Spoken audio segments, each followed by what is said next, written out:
All right, we're gonna get started here. Call this budget town hall meeting.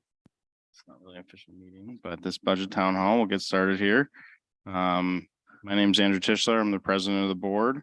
I'd like to thank everyone for coming out to our community presentation of the budget that is being put in front of the membership on the ballot. I'll just introduce our panel of people that will be presenting today.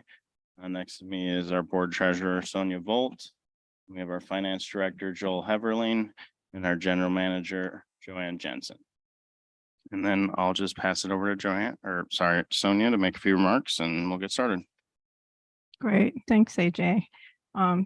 Bear with me. I'm having a little problem logging into my computer, but I'll just go ahead and get started. The SVCA's budget is prepared every year. This annual budget is approved by the board and voted on by the membership to be executed over the following calendar year. While maintaining the core concept of annual authorization, the annual budget is developed within a multi-year perspective through strategic and long-range planning, the preparation of a 10-year capital plan, and a 30-year reserve study. Revenue and expenditure, as well as constraints on assessment increases, are considered together to determine annual budget targets. The budget covers all SVCA departments and operations based on input and recommendations received from each department's manager. This process ensures the budget presented to the membership is a consolidated picture of operations and is voted on as a whole. Also, earlier this year, board directors provided input on what they would like to see over the next 1, 3, and 5 years, and that information was also included in this process. Washington state laws and the SVCA bylaws clarify important aspects of the budgeting and planning process, primarily the powers and the authority of the board. Although SVCA bylaws provide for a finance committee, the lack of a finance committee does not stall the budget process. The Finance Committee's role is simply to provide recommendations to the board regarding departmental and operational budgets. It does not have any actual authority to impose revisions or changes. So in years such as this one, the inability to form a Finance Committee due to lack of volunteers has no impact on the budget adoption process.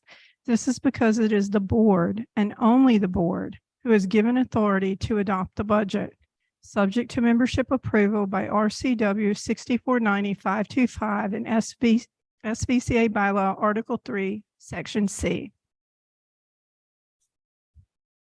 Southern Valley's operating budget for 2024 balances $4,287,474 in revenues with $4,287,474 in expenditures. The proposed monthly dues for a developed lot in 2024 will be $146.06.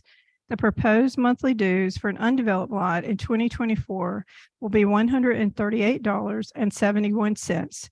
There will be no additional user fees in 2024 for parks, pools, or the fitness center.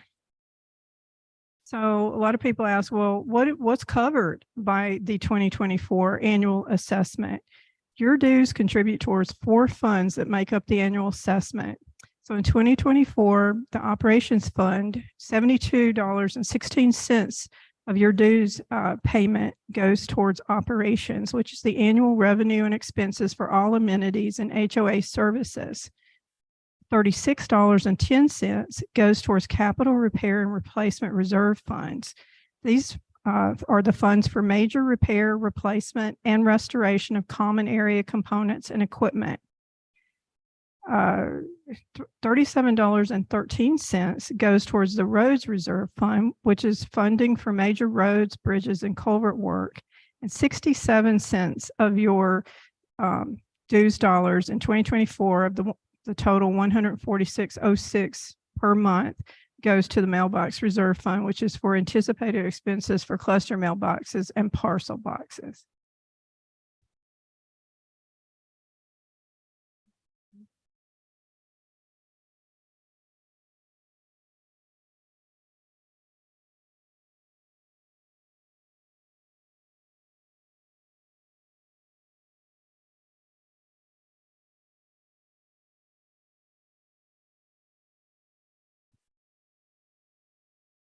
Okay, so I'm going to be going over it. So this table that you guys see on your screen right now is just it's just showing you in more detail the dues breakdown between 2023 and 2024. So you can see for the 2024, we use a 95% collection rate operations, which Sonia said. So it's $72.16. Well, your total dues is 146.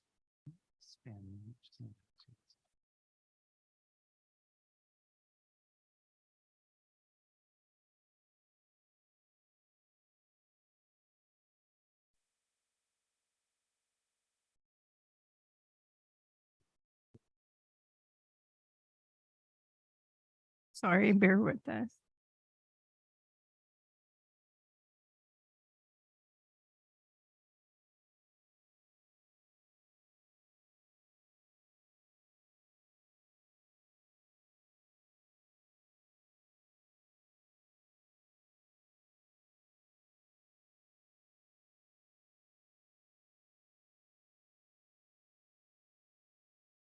Okay, so as we said, so previously, so the total dues for 2024 for developed lot will be 146.06 per month. And then for a undeveloped lot, it will be $138.71. Now, in relation to, okay, so the dues right now and the dues, which will be the same through December, are 100, so it's $141.81 for a developed lot, 134.67 for a undeveloped lot. And so that comes out to, in terms of like a monthly dues increase of 3% between December and January. Of course, keep in mind, that's a special rec, the rec special assessment for operations. So that expired at the end of May of 2023. So you'll see January through May, as you recall, you paid $144.31 in dues. And then between June through the end of the year, it'll be $141.81. So actually, if you compared it from, well, what were you paying at the beginning of the year, $144.31, which is the same amount that you've been paying since essentially 2020 through basically May of 2023. So that really kind of comes out to a 1.2% dues increase per month to go from 144.31 to 146.06. But when you see 3%, that's comparing it to December at year end.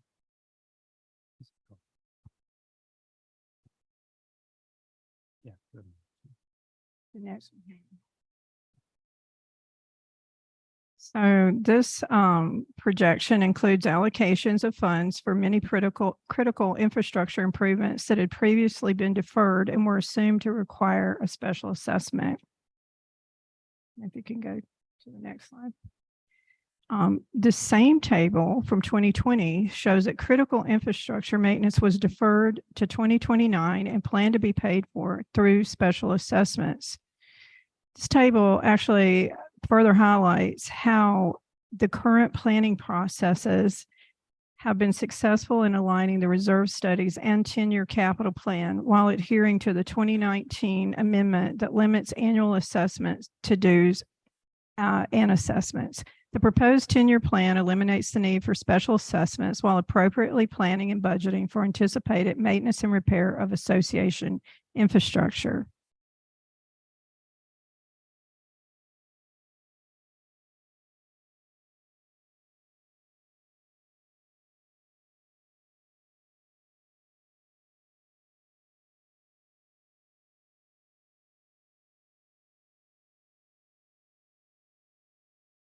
Okay, so with this table, basically getting into, this is a top level of the operations budget, as you see. So you'll see a couple of columns, the 2023 column, and then the 2024 proposed budget column to the right of that. So basically what you're looking at is you're looking at the net income basically of all these departments, with the exception of common costs, because you'll see down below that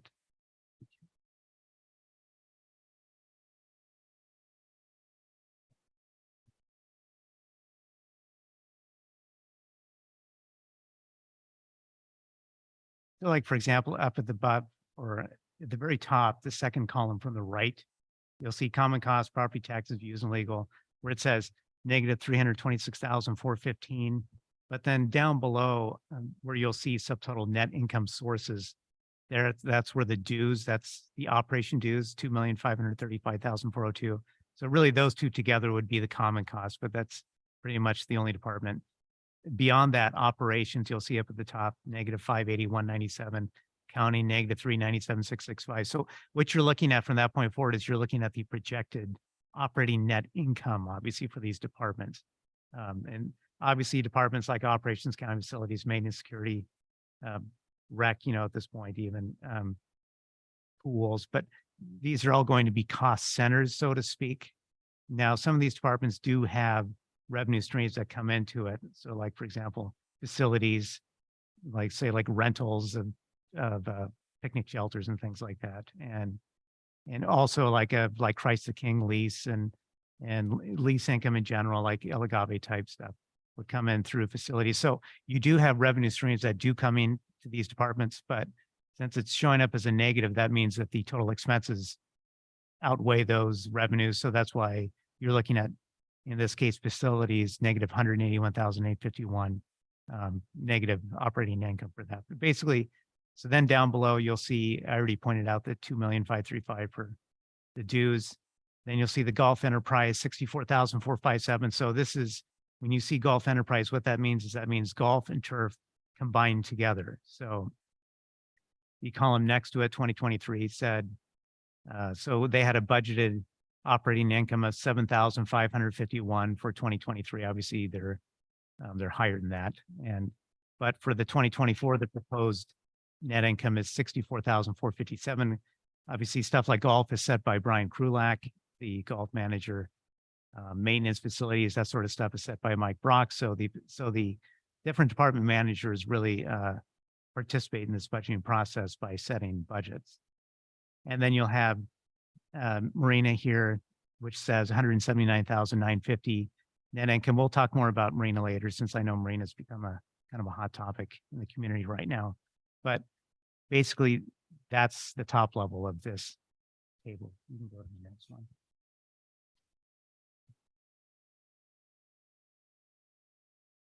Okay, so this pie chart, what this pie chart is showing you is it's basically repeating that prior table. So it's showing you net income sources. So you'll see this light blue slice, operation dues, regular dues. And that, of course, is your monthly dues of 7216.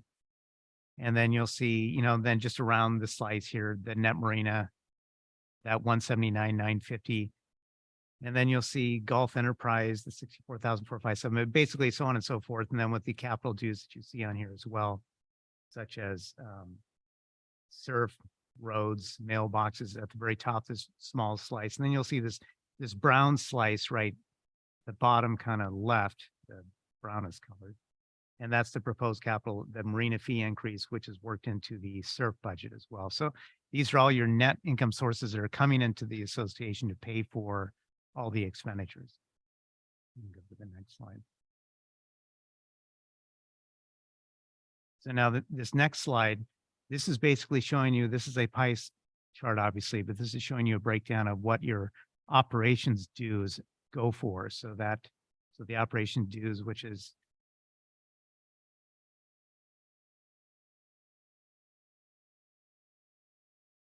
so that $72.16 of operations dues, these are the various departments that it goes to fund. And like if you remember back a couple slides ago when I was showing you the top level view of like departments that had negative amounts because of expenses being more than their revenues in each individual departments, that's what your operation dues is going to fund. It would be those departments. Go ahead and go to the next one.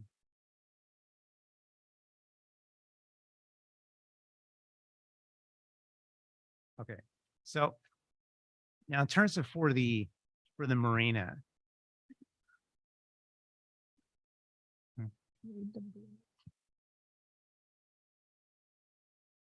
So regarding this, the net income is derived by subtracting operating expense from the total operating income.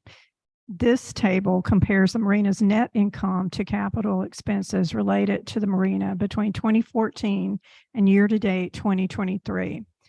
as can be seen in what Joel discussed, is that the net income is less than the amount spent on capital improvements during the same period. Yeah. So in a nutshell, you'll see, the various columns a year, so what we did is a 10-year look back. So the current accounting software that we use, the C3 system right now, which was basically put in place in 2014. Of course, I can readily, very quickly go back and look at all net income from years 2014 on at that point. So in 10 years is a good snapshot anyway, since we actually also do the 10-year capital planning. So it's kind of the theme of looking at a 10-year time period. But you'll see the years 2014 through 2022, and then the year to date, August 2023. But then you'll see the net income. So this is the net income from Marina for each one of those years. Obviously, the revenues minus expenses, which makes the net income. And then the column next to that. So this is the capital expenditures that were closed out fixed assets during the various years. And then the column next to that, especially the shaded in blue. So these are the capital expenditures only related, or pretty much related, to those wet slip docks. Meaning if we didn't have the wet slip docks, then we wouldn't have had to have essentially spent this money. But basically when it comes down to it, so this association or this HOA, so we have it's a fund-based approach in terms of accounting for things. So we have the two major funds would be the operating fund and the capital fund. So whether it's revenue, we can take revenue into this association by means of operations through dues or fees like golf, annual green fees, rec rental fees, wet slip fees, that sort of stuff through operations. Or we can take fees in through capital means, meaning like through dues, or in this case, like basically proclaiming that like a marina, the wet slip increase then would go to the capital fund to fund dues. But basically, so we have revenues that come in through operations and through capital. And then you also have, just think of it as cash flow, basically. So you have cash that comes in through operations and through capital. And then we have cash that goes out either by means of operations or by means of capital.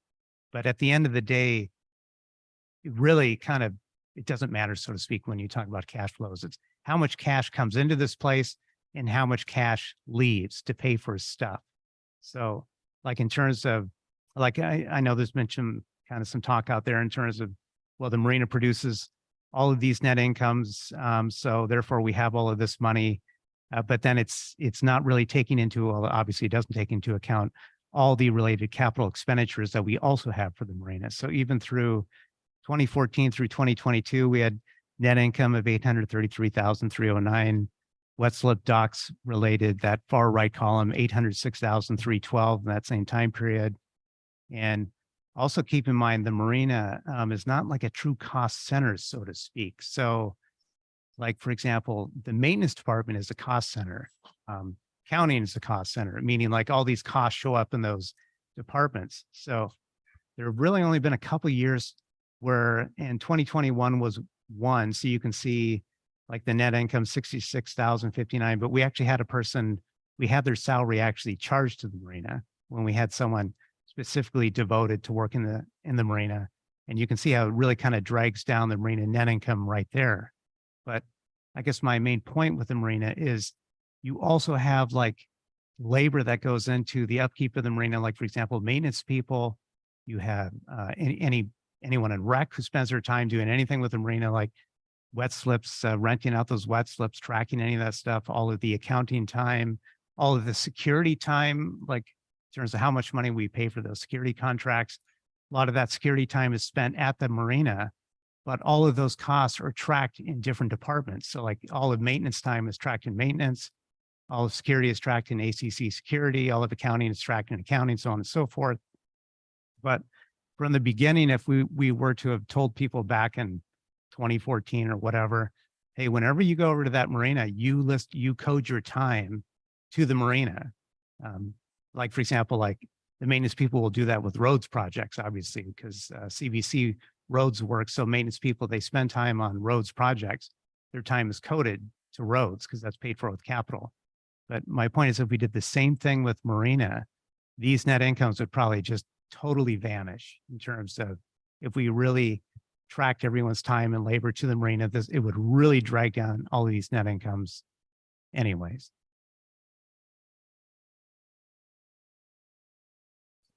Okay, so this was one.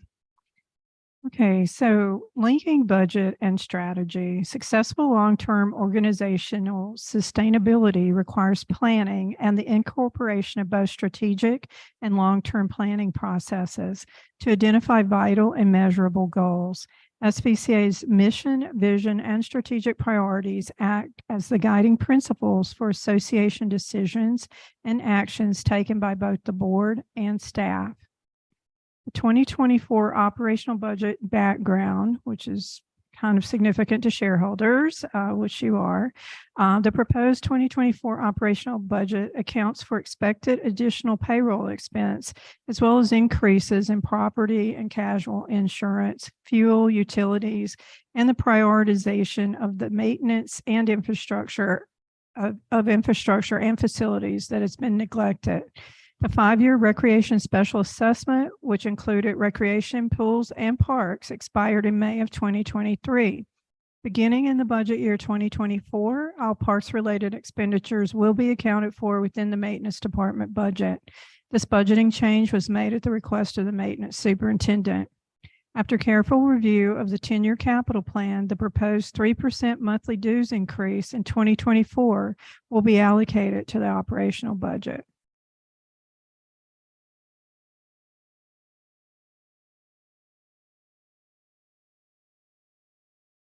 So Joel's going to go over the actual breakdown of our operational budget. So I'll go over major line items on the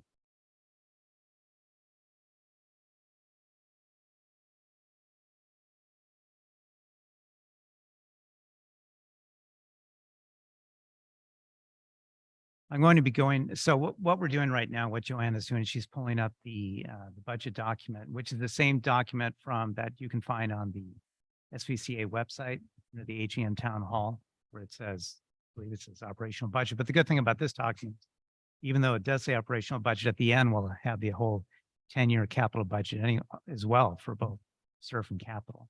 But so I'll go over the budget. I'm going to go over this in a very brief manner, obviously, because I can't really cover it in the same detail that I did during the regular board meetings when we discussed these budgets, since we spent a couple hours on capital and also a couple hours basically in operations. And now we're going to do the whole thing with advisory votes and in that same amount of time or less. So I'll just really go over this real quickly, and I'll just hit.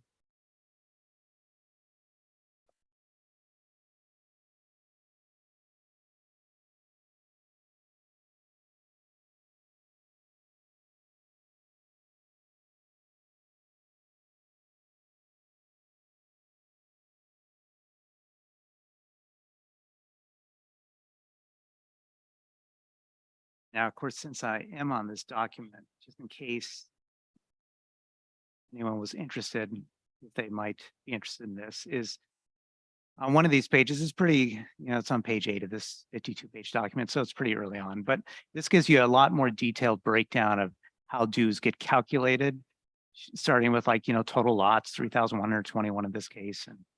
And this will show you on an operation standpoint, both developed lots, vacant lots, and also for SURF, roads, mailboxes. And this shows you the total net revenue that we'll take in for ops dues, SURF dues, roads dues, mailboxes, 5,164,719.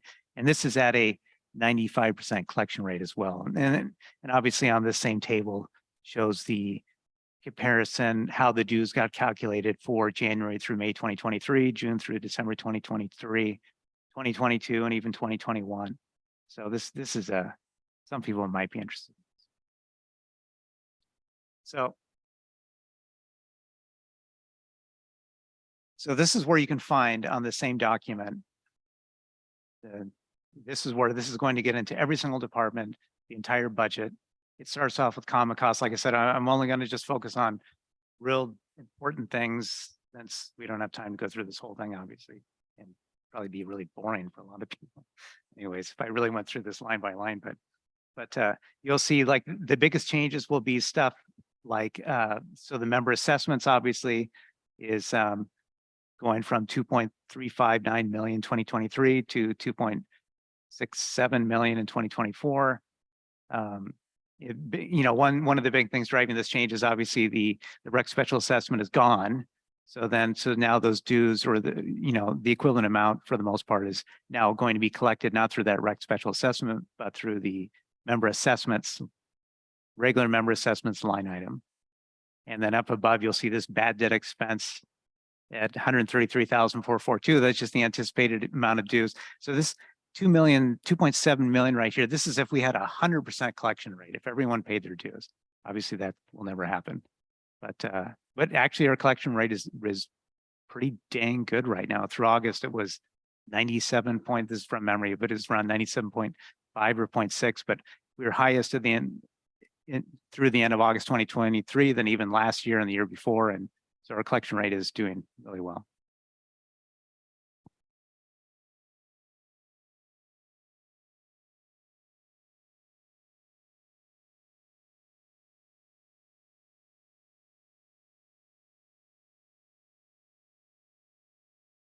Yeah, just in a general sense, obviously, when it comes to this budget. So some things that we just do right off the bat is we try to take into account like inflationary means in terms of, so there's an general increase to utilities, general increase to vehicle fuel, general increase to our association insurance by approximately 10% or so, general increases to, and also anticipated increases to salaries, because obviously we are going into union negotiations right now, so we have to build in anticipated salary expenditure increases. So what we did for that is we just did across the board 3% to all salary line items. And then we also build in an increase to healthcare benefits. So now in 2022, for the 2023 budget, we built in 10.6% increase to the healthcare benefits, and we did the exact same amount for 2024. And actually, so how it went in 2023 is we built in 10.6%, and then basically how it worked with the union is that's what the staff get. If the healthcare comes in at 11% or a 12% increase, and unfortunately, then the staff would have to take on that amount themselves, like in terms of like also contributing to their own insurance. That did happen in 2023, and I think it wound up to being what? Okay, so basically staff then had to contribute $13.35 to their individual healthcare plan for 2023. 2024, we're doing the same thing. Fine, we'll bump it up 10.6%, and we'll be in the same situation. If it's over that, then the staff will have to contribute as well in 2024. So I just want to make a note that we are in the middle of negotiation. So that's what we're anticipating will occur. We don't know for sure yet.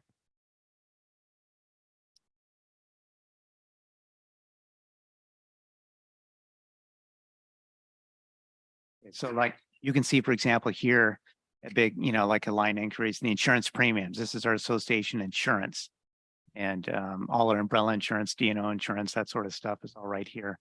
And so we factored in, a good 8% increase for this.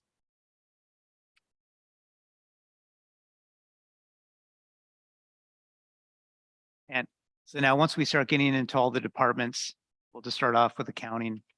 Is when you start to see, like, for example, for salaries, like some of these salary increases, like percentage wise, will look a little off in terms of 3% or higher or lower or whatever, but that's because that amount was based off of current rates. So in every single department, we're looking at current rates. So the big items that will go up, you'll see in pretty much every single one of these departments will be salaries. Obviously, payroll taxes will go up because salaries go up, and insurance. And which is another thing. Obviously, accounting stays pretty static. So we have, of course, like I joke, accounting is the only department that's had no turnover in the entire time that I've been here. We've had negative turnover actually, but so that's why it's easy to see 10.6% increase here. But if the staffing levels change, or maybe they might not have insurance, they might have elected not to have it. So these increases could look different, but this will all be based off of like anticipated like head counts.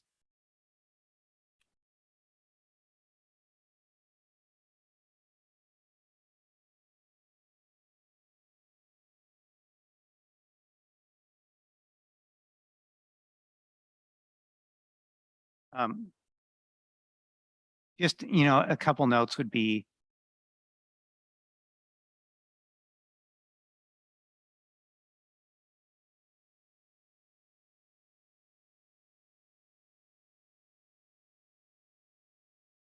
so this lease income you'll see, which was 0 in 2023 and 0 in all these years. Now in 2024, it's now 14,400. The difference in this is basically the types of leases that we have, like for the rec center, like Christ the King and stuff like that. We're now going to account for that in facilities, not in rec. And then once we get to rec, you'll see a corresponding decrease as well. Salaries, it's the same thing here. So basically, any of these increases that you see in salaries will be related to what I've already stated.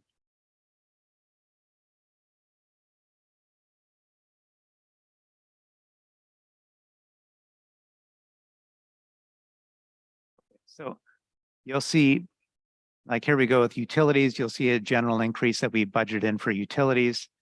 And we could have done it on one of two ways. We could have done it by looking at the actuals or looking at the budgeted amounts and which one of those two made more sense in terms of anticipating like an adequate amount of increase to build in for an increase in utilities.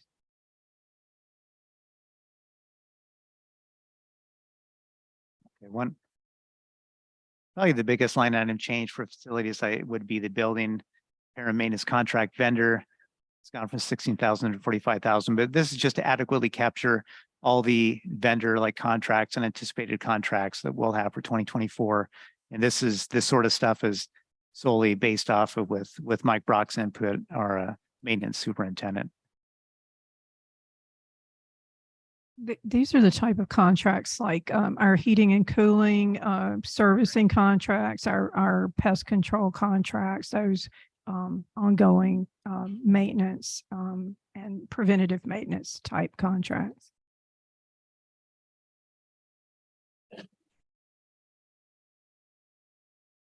And then you'll see like some other, this isn't really that big of a dollar change, but 10,000, 15,000 for other professional services and facilities. This would be for things like, like gutter cleaning type work and stuff worked into this.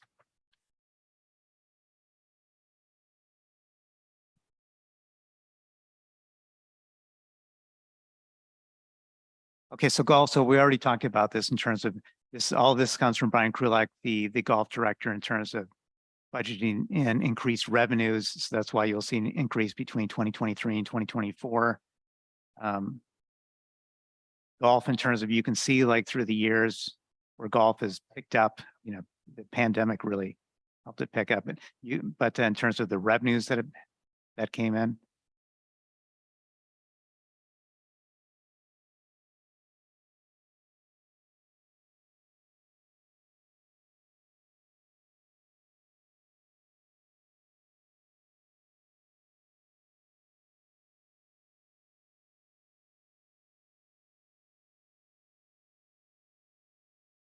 Okay. Turf will show up a little later on, and it's just the way that this budget software produces these reports. But golf is kind of the first side of that coin, and then turf will show up, and that'll be, pretty much the pure expense side of golf as well. But so right now we're back to the rec center, and then you'll see the biggest change in rec is going to be the rec special assessment. So obviously in 2023, it ended at the end of May, and it's, obviously we're not charging. If anyone looked at their account statement, they would see that the charge for rec special assessment stopped after May. So June on, you won't see the rec special assessment charge in terms of on your dues statements if you had one or asked for one. And that's why 2024, this is now 0.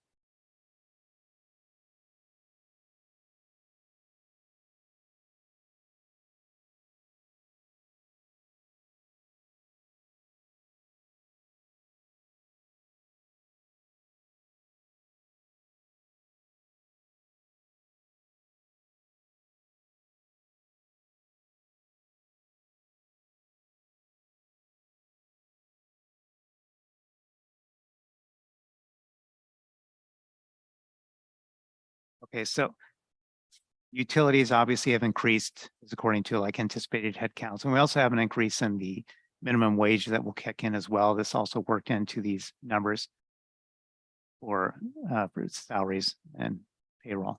And then you'll see an general increase as well to the utilities for the rec center. Now, utilities in years past also used to be accounted for in pools. So we stopped doing that. So basically the pool utilities will all be accounted for in the rec center, just to consolidate that more.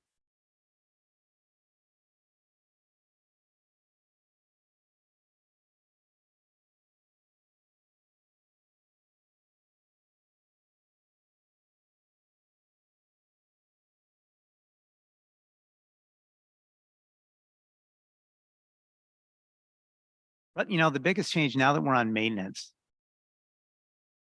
what I'm going to do real quick is I'm going to just show you. I just quickly skip ahead to parks, because this dovetails into maintenance. So you'll see 2023 obviously had a budget for parks, but now we have no budget for 2024. So that's why these budget columns are all zeroed out. Now, this is because this is at the request of Mike Brock, the maintenance superintendent.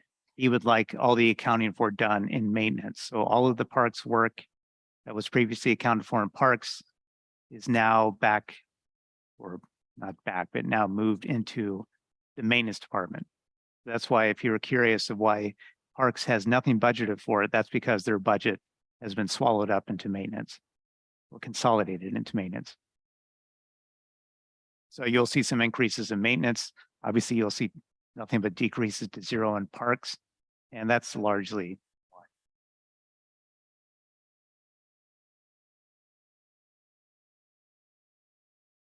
We also in salaries as well built in some weather response to cover a couple of good weather events here in payroll.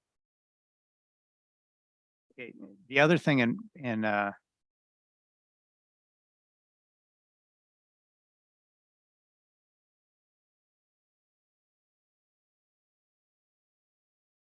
now, one big thing too is, I don't know if you might or might not recall, so we purchased a snow removal vehicle for maintenance at the request of Mike. So that's why you'll see the snow removal services. This is the contract services that we previously had for a vendor that did snow removal services, the baby plow guy that you saw. That's why this is at zero now, because since now we have our own baby plow, so to speak, to do snow removal, now maintenance will be taking on that task. So that's why you'll see that going from 20,000 to nothing.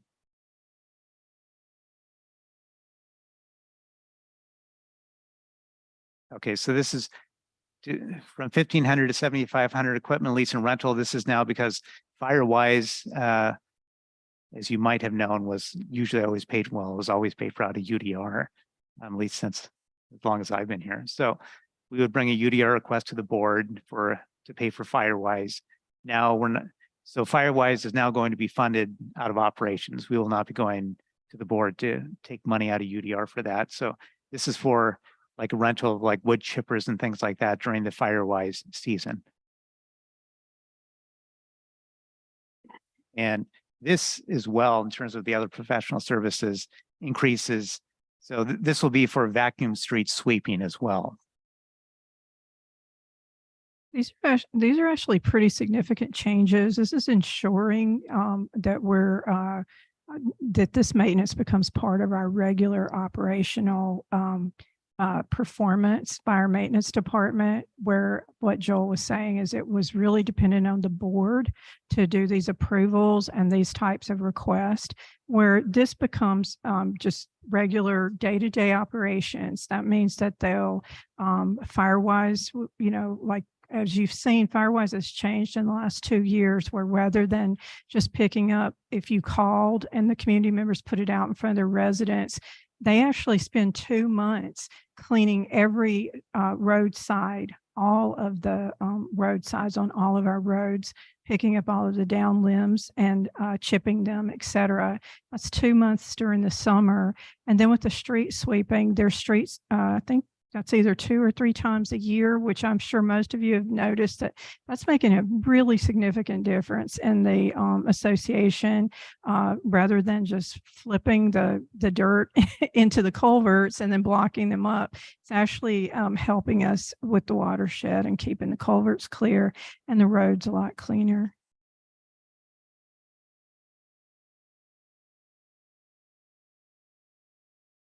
Okay, so now we're into the marina budget. So the biggest increase here will be the marina dry slip income. And this is it's a combination of obviously fee increases that were done this year, actually earlier this year, and the fact that we have now added more dry slips. So a combination of those two is why you're seeing the major increase for marina dry slip income. And okay, so in terms of that, the increase in the marina fee that will go to capital, that will not be on this budget because this is obviously the operations budget. So just the present fee structure as it is right now, that's the amount that will continue to go to operations. So the increase in marina fee, that 1,200 increase annual portion of that marina fee, that will not appear on this budget since this is operations. That appears on the capital budget.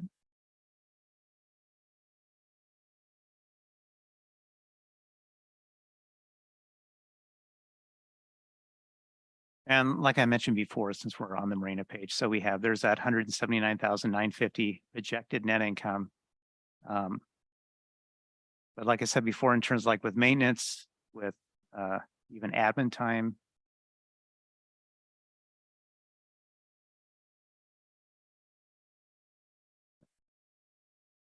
if we had told Mike, hey, Mike, whenever any of you guys work on maintenance, I want you to code your time, just like they do for CBC work, because when they work on culvert vegetation control, they code their time to culvert vegetation control, since we're going to pay for that time out of capital as a part of the CBC capital request. Now, if I told him, or even if I could somehow magically go back and tell everyone 10 years ago or whatever, whenever you spend any time in the marina, you code your time to the marina. And or security, especially, hey, security, whenever you go down there, you take a log of how much time you spend down there, and then we'll code part of the security contract cost to this marina department. This would look totally different. There could be losses for all we know in terms of if all the labor time actually got coded to the marina department. So that is something to keep in mind in terms of marina. For the most part, I guess has kind of been treated over the years like a revenue center, so to speak. And then it is taking these types of expenses like maintenance and landscaping, contract professional service. But the salary expense, you can see here, like in 2020, especially 2021, when we had like a person actually coding their time or working at the marina, so therefore their salary went to the marina. You could see how that really changed the picture for just one person doing that. You don't see these, these types of, or these types of projected like net incomes that really had an effect just having one person down there. So if everyone did that, like if Mike did it or security or whatever, that would really have a material impact on the net income for marina.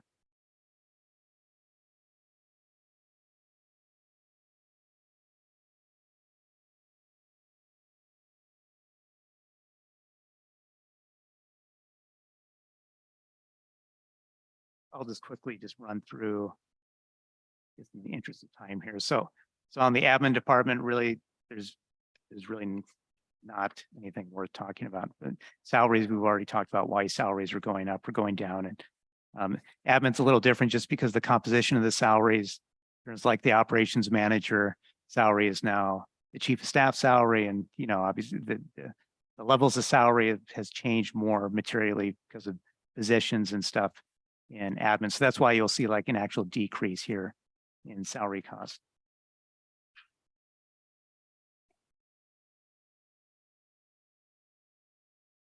And we already talked about parks. Parks is at 0 because of everything is now accounted for in maintenance.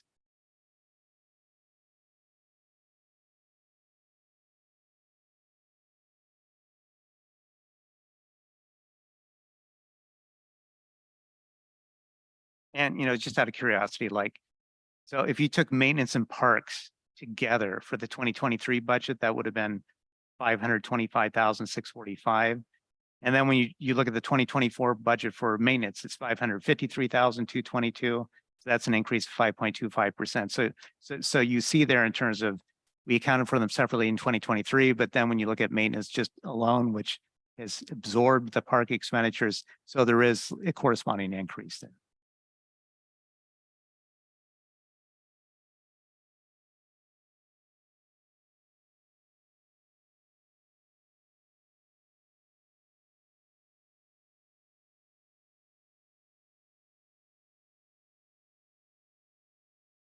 So really the only real material line item on pools would be this pool management, Sesco management. And this is just reflecting, this is just how much it costs in terms of what the contract costs.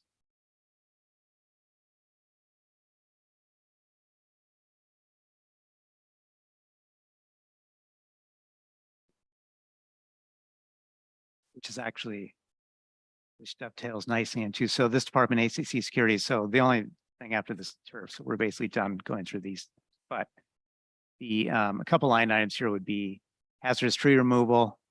We just said 55,000 for this year. We spent a lot of money on hazardous trees over the years, for sure, both from operations and UDR. Of course, and at this point, the hazardous trees appears to be kind of cooling off in terms of the amount of trees that we're having to cut down.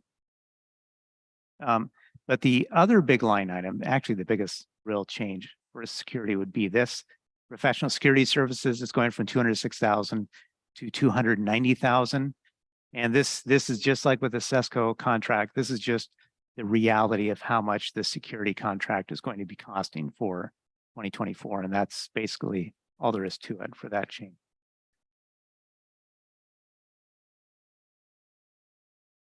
It actually reflects an increase that's already occurred earlier this year that we just had to make adjustments for.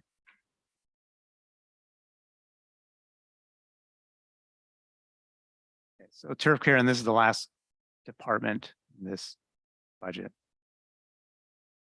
This obviously has been set by Brian Krulak and Greg, the turf care manager. And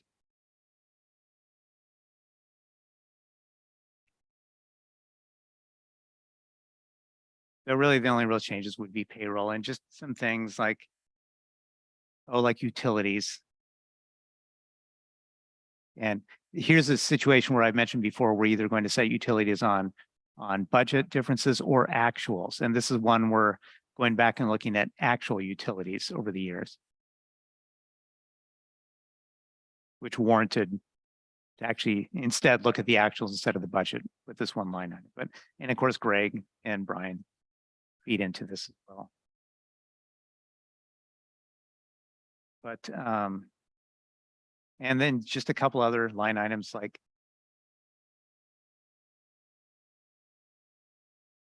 equipment repair and maintenance and things like this. This is all at the request of both Greg and Brian in terms of it, just requested increases. Like, and vehicle fuel is another one where you'll see vehicle fuel being adjusted as well. Now, at the end of this, I'm not going to go on, I won't go into this, any of this all department summary, but just in case you're curious, if you wanted to know, well, what's the total on a particular GL line item for the whole association? Well, the following pages are the all department summary. So this is summarizing from every department, the GL that shows up in every department by category as well. So you could go through and look at that if you wanted to see like totals. And that can be found on the sunvalley.com website, and just click the AGM button. And these, because these were presented in full to the board. And so you'll be able to see both the operational budget presentation and the capital budget presentation. Also, you can always view them on YouTube as well. And like I said, if you scroll all the way to the bottom of this document here, the last pages will have in full the entire capital budget. So here's the SURF, This goes on for a few pages, obviously, and then it picks up with roads. So these are the full capital budgets right here. And so this is kind of an all-inclusive document right here. Awesome. Thank you. So if anyone has any questions, Ryan will set you up over here and you can ask questions well, technically we'd like you to ask the questions on the sections that we just presented, and then we'll open it up to more general questions at the end, but feel free to ask whatever your questions are. Okay. Can you all hear me? Good. It seems like a lot of this stuff has been moved into the maintenance department. Like the parks and things. And I'm concerned about the training of the people in the maintenance department. Are they able to do all these additional jobs? For instance, the park maintenance, are they trained on landscaping, plant selection, pest evaluation? Or do they just know how to use a weed eater? I got it. Sorry, Joanne. No worries. That's why I got the mic from Joel. I anticipate the hard questions will come my way. But thank you for asking that, Elizabeth. I think it's really important to know that 2 of the employees in maintenance were originally in parks. That's how they started their work here at the association. And they have continued to participate in maintenance projects in the parks area, so in maintaining the parks. But we have a somewhat different approach to maintenance than we have taken in the past. And you can see that reflected in one of the changes that Joel highlighted in the maintenance budget, which is the increase in contracts with vendors who have particular expertise. So as you pointed out, it doesn't take much expertise to weed whack. But understanding native plants, which ones are appropriate to plant where, what time of year they should be planted, and how they should be cared for in the first 6, 9, 12 months and 24 months, that requires some expertise. And so not just in parks, but in other areas of maintenance, we have chosen to allocate some funds towards bringing in experts on things that we do not have internal expertise on, such as HVAC. In other instances, we have elected to go with outside contractors to provide regular services that would be disruptive or costly in terms of having special equipment on hand. A great example of that is gutter cleaning. Now, I myself have cleaned many a gutter, but you don't want to pay my rate to get out there and clean the gutters. But it is very efficient for us to bring in a crew that cleans gutters all day long, 5 days a week. And that's how we are seeking to maximize your dues in terms of day-to-day operations. Okay, and then is that process done with a bid process? Yes, And except if it's under a certain threshold in operations, we have a procurement policy, which tells us that we must get a certain number of bids, but we don't require the authorization of the board since we're spending money that has been budgeted under a certain level. now the finance committee used to review that before they brought it to the board. And with us no longer having a finance committee, how much burden is that putting on our board members? None, because what should have been occurring in the past was instead of a finance committee that was rubber stamping things and then bringing it to the board, and then the board not really paying attention and reviewing it, they just took that rubber stamp and approved it. What we have now is that we present these all of these documents straight to the board, the same as they would be presented to the finance committee. And the board needs to consider it, be literate in understanding those financials and those requests. And then the board actually votes. So we actually have much more participation from board directors this way. It's worked really well. They seem to be more informed in reality regarding the finances and the decisions of the association. But it doesn't put any additional burden because these actions can't actually occur on any of these contracts that require board approval. Like Joanne was saying, we have contracting policies over a certain limit. They have to come before the board. So it wouldn't matter if we had a finance committee or not. The finance committee is literally just a advisory committee. They have no authority to actually take any action. All they can do is make a recommendation to the board. One thing I do want to address that most people probably know, but when you were asking about the maintenance or the parks employees. So one of the things that occurred last year with the union is that we renegotiated our maintenance parks worker MOUs. So all of our maintenance workers now are maintenance / parks. So instead of just having the 2 parks workers that we had previously, they're all now under the maintenance department, under the guidance of Mike Brock and then his foreman, Matt. And so all of them work in the parks. So we actually have a more robust plan going on with parks now than what we had previously. That's a great point, Sonia, that I'd like to follow up on. Many of the maintenance activities that we engage in are quite seasonal. You find us mowing in the spring, less in the summer, get that last mow in the fall, right? So that the grass doesn't get out of control in the spring, but then mowing goes away. So to have people designated as just parks, right? They don't have as much to do over the winter months. So in the summer, we have many more people available to mow by putting the parks department into the maintenance department. And similarly, in the winter, when a snowstorm hits, we need all hands on deck. And so to have that under a single manager, a single schedule, and to have the opportunity to cross-train throughout the year so that someone who's, primarily doing parks doesn't suddenly leap into a giant pickup with a sander and a sprayer and a plow on it. They've handled that truck throughout the year. So it feels like a much more balanced system and a safe system and an efficient system for us to be able to move our staff to the peak activities that are very seasonal here in the association. Thank you. And thank you all. I think one of the things this proves is what a burden we put on our board members and how important it is that they have a lot of knowledge. So thank you. Well, thank you for the questions. They were really good.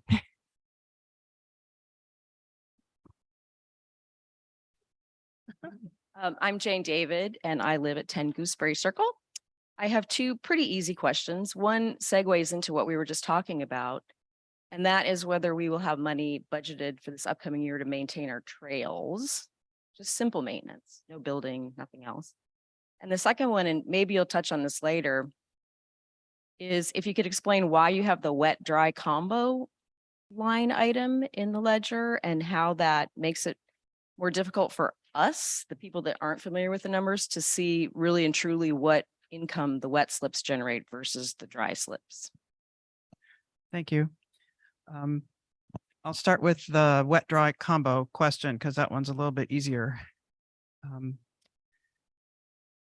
The fee structure has traditionally been set up with either renting just a wet slip and a dry slip, or just a dry slip. And so there are some economies of scale. If you're renting a wet slip, your dry slip doesn't cost quite as much. So that is a practice that has occurred in the past. There is no reason other than, generally speaking, in financial reporting, you want to keep things as consistent as possible so you have a comparison. But that is certainly something that we could take into account. as a consideration for making the financial reports more useful to the community. So thank you for that input, but that's the justification behind the way we do it. Is they used to do it that way.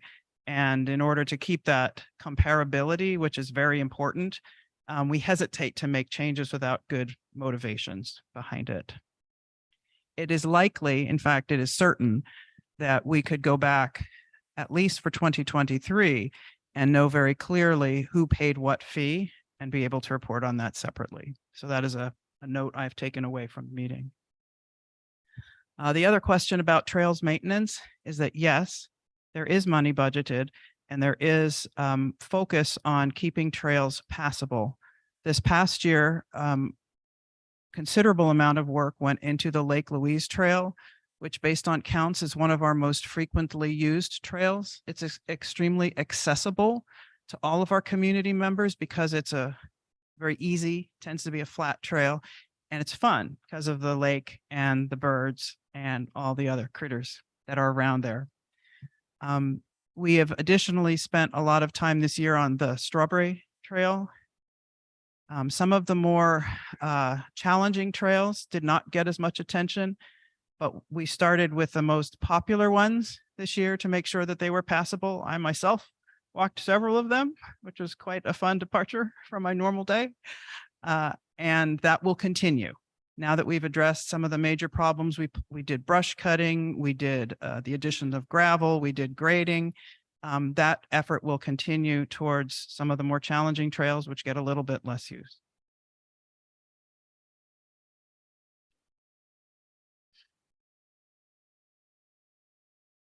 Don't be shy.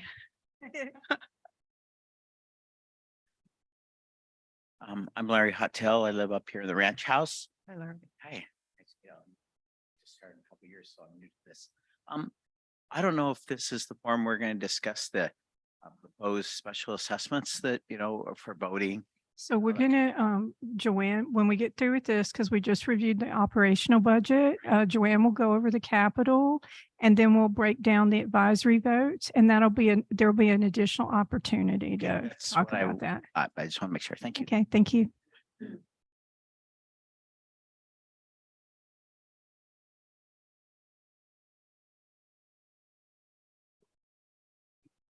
I hope I can get a simple. Okay. My question is, I've been a resident since 2005, K3, and it used to be common practice and very obviously needed. Get the roads painted each August, striped on the edges, and good routine normal maintenance of roads. Now we find ourselves after several years of not doing those kinds of things that should be normal expectations. We're having to make special arrangements to do things every 3, 5, whatever years out. And my concern is, why aren't these done annually and regularly so that you do cost now at a modest price and avoid excessive costs to catch up because they've gone in disrepair. For example, in front of my home this year, which I was tickled to have happen and see across the valley, they did some road repairs, but you can go look at 43 Valley Crestway and you'll see alligator all over either sides of the patches. So that I see concrete trucks coming up and down. I know these roads weren't designed for that, but nonetheless, it happens. And we're not keeping up, even though I know there's been some efforts in that direction. But why aren't these things done more annually and incrementally 2, 3, 5, 10 years out when we really pay dearly for the cost? I'm not 100% sure what you're trying to get at. That should be done annually. I think striping is being put on a plan. We did center line striping of all main roads this year, I believe, and next year will be edge line striping of those main roads. The thing should happen regularly, annually, as it used to. It doesn't need to happen annually, though. It does. Like many of the edge lines, you In the know, winter, in dark evenings, and you can't see the edges of the streets, and some are fairly narrow, and you have increasing traffic. Years gone by, just simply more residents. You have the need to safely use those roads, and those markings are important. yeah, and I think Not something, Mike, the striping wasn't never done annually. Since I've been here. well. I've been here well, since 2016. Well, I'm talking 2005 on. You So, know, so one of the changes that we've Mike is addressing that through his program and making sure that, you know, we just did a big capital request to replace all of the street signs throughout the course of this year. So that's being incrementally implemented by the maintenance crew. Striping is something we also are just wrapping up a 10-year road and drainage improvement plan, a capital plan, a new one. Because the old one was pretty much at the end of its useful life. and it didn't address the things that you're talking I'm about. Talking about routine annual items that not to have special expenditures, but should be in each year's budget. That's what I'm saying. And I think that's what he's saying, and Joanne will jump in, but that's one of the things that we're trying to do is to make sure that these become regular operational expenditures. And we're fortunate enough with the maintenance superintendent that we have right now that he has an extensive background in this, and he's been bringing these items to our attention, like the street signs. And if I know you all have to have noticed that even the mailboxes are cleaner. So all of those issues, we're starting to incorporate them and bringing them over into the operational planning. But as far as the roads, that does, most of that is being addressed now in this 10-year plan that had not been addressed previously. And that will all start to roll out starting next year.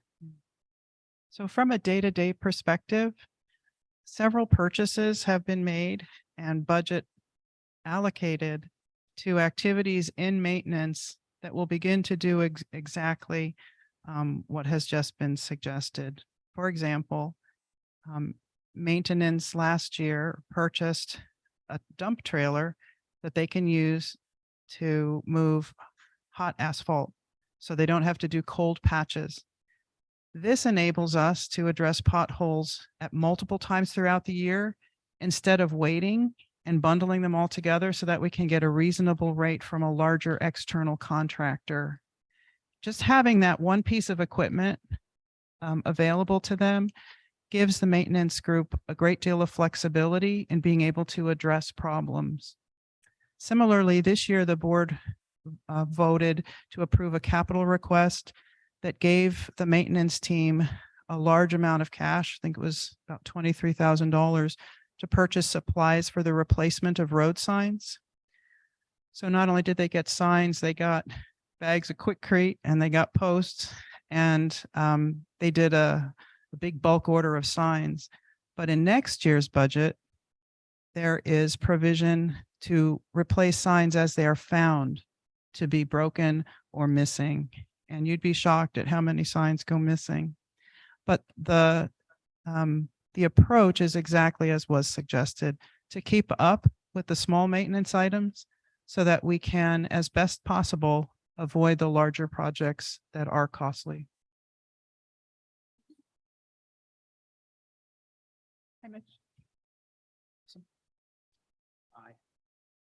You have to get right up on. You got to get right up on it. You need me to use the mic. Can you hear me? All right. Oh, can you hear me on the Wi-Fi? Hello. I think in 2016, the membership by a 69% margin voted to spend approximately $110,000 a year, every year, a minimum of 10 years for forest management. Forest management as designed and reviewed by the county was to clear all the branches above the culverts, keep the culverts clean, which we know has to be done. This board stopped doing forest management over 18 months ago. It's not in your budget. It was voted in by the membership. So the two questions are you going to do it? And have you told your auditor that you have a major deficiency you're collecting money for and you're not doing? Well, first of The all, Auditor will know on Wednesday. I'm Mitch Waterman. so that's incorrect. Number one, that actually isn't what the SGM that you're talking about. When Joel was referencing the CVC, that's culverts, vegetation. Voted in 2016 for the money. It's not being. Culverts, ditches and swales, and we've been using it. You don't And we have just 110,000 of capital in your budget and you stopped doing it 18 months ago. No, we do. Bullshit, the membership. So the board just approved a major capital project to clean all of our culverts this year. So this is, It's not for it's not- forests, it's we for didn't- culverts, ditches and swales. It doesn't say anything about vegetation maintenance special- over ditches. that, We bought a Vector truck trailer with that same special assessment. Why would we buy a Vector truck trailer to do vegetation maintenance? it It's was, used it to does. clean culverts. Mitch, you So cannot that's what it's sit for. here and cuss this board. Don't talk to me like that. There are rules. Every person in this room may ask a question and they get their 3 minutes at the mic. We will take every question seriously, but we will not call each other names. You can leave.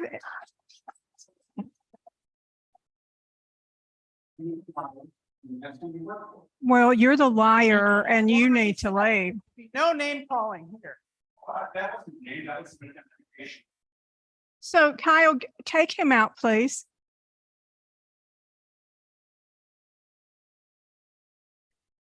That particular assessment.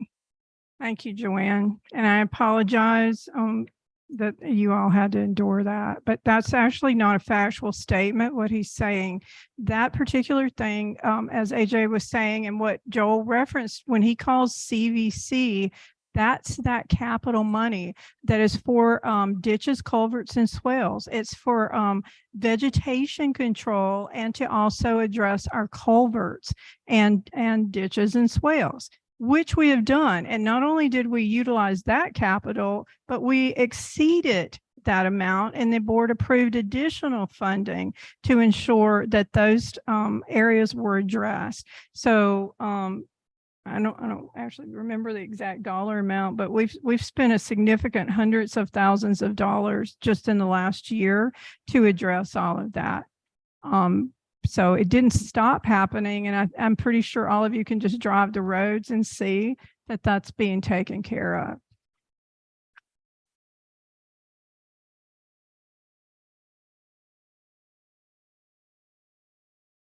Oh, just real quick, Joel just pulled this up. We've spent $490,000 on that this year, that particular line item. And I'd just like to point out, if we were using the Vector truck trailer and doing this ditches, culverts and swales maintenance since 2016, I am pretty certain we would have not had the need to clean all of our culverts at this time. So I would just like to note that there's no possible, and Joanne, in the capital request that Mike Brock put together, even noted the low hours that we have on our Vector truck trailer. So it really never even got used for years and years. So. Hi, everybody. Thanks for taking my feedback and possibly some questions. Just want to talk a little bit about my name is Rob Gibbs. I live at 14 Far Summit Place. I just want to talk a little bit about the marina revenue. So can we hold that until we get to the advisory votes or do you guys, I mean, it's up to you, Joanne. Well, Rob, is this a question in response to the ops budget we just went over? Yeah, because there's Okay. there's a $1,200 fee that's noted in the budget. So is that appropriate to address that? We haven't Well- gotten to that part yet. Yeah, I I could take a break. It's okay. No. Yeah, I think if you're asking about that $1,200 fee, it'll make more sense in context. Because the next half of the presentation will be about capital. We'll review the projects Okay. and we'll spend lots of time on those advisory questions. And one of them, of course, is about the marina. Right, and my feedback isn't going to be so much about the advisory vote, but well, anyway, I'll get that. But once you all just say, hey, Rob, come on, it's time. Yeah, we'll do that. So thank you so much. Thank you. So are there any other questions regarding the operational budget? Okay, I just want to clarify a thing you said. It's ditches, culverts and swales, not forest. Do we employ a forestry expert ever? Well, we do bring them in like Joanne suggested. We have over the last couple of years changed how we are approaching the hazard trees. We've put a significant dollar amount into hazard trees. So we do bring in experts to look at that. Our maintenance superintendent's trained, but we also bring in outside arborists and tree service companies to review that type of thing. So when you eliminate trees, are you replacing them? It kind of just depends on what's happening with the tree. A lot of times they're eliminated because they're potentially in an area that may, let's say, have some erosion or sliding. And so it's not really a situation where you would replace it with another tree, but we would maybe perhaps mitigate it with vegetation, other types of vegetation. Okay, if every year after year after year, we take the trees away, then we will eventually not be a forest. A large portion of them are dead. They're hazard Well, trees. So Yes, they're not doing any. maybe tree we should function. replace a tree somewhere else. The county has restrictions, when you remove trees and stuff, well, they'll require mitigation in the watershed and stuff. So we would follow all of those. Okay, rules so and stuff. whatever the county guidelines are is what Yeah, Hidden Valley will follow. yeah, because sometimes with that, it's still just replacing the canopy cover. So it's not necessarily that we can't necessarily put the same weight of the same type of tree in that area, but we can do shrubs and that type of thing. And sometimes it's just not practical to put anything there.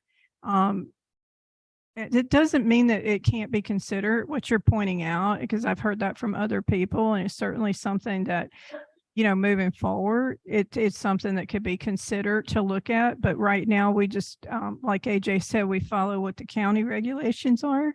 As to you do that. know, right now, there's a real push to add trees to the county, to the state, to the country, and to the world. And I think we should be part of that. Thank you. Thank you.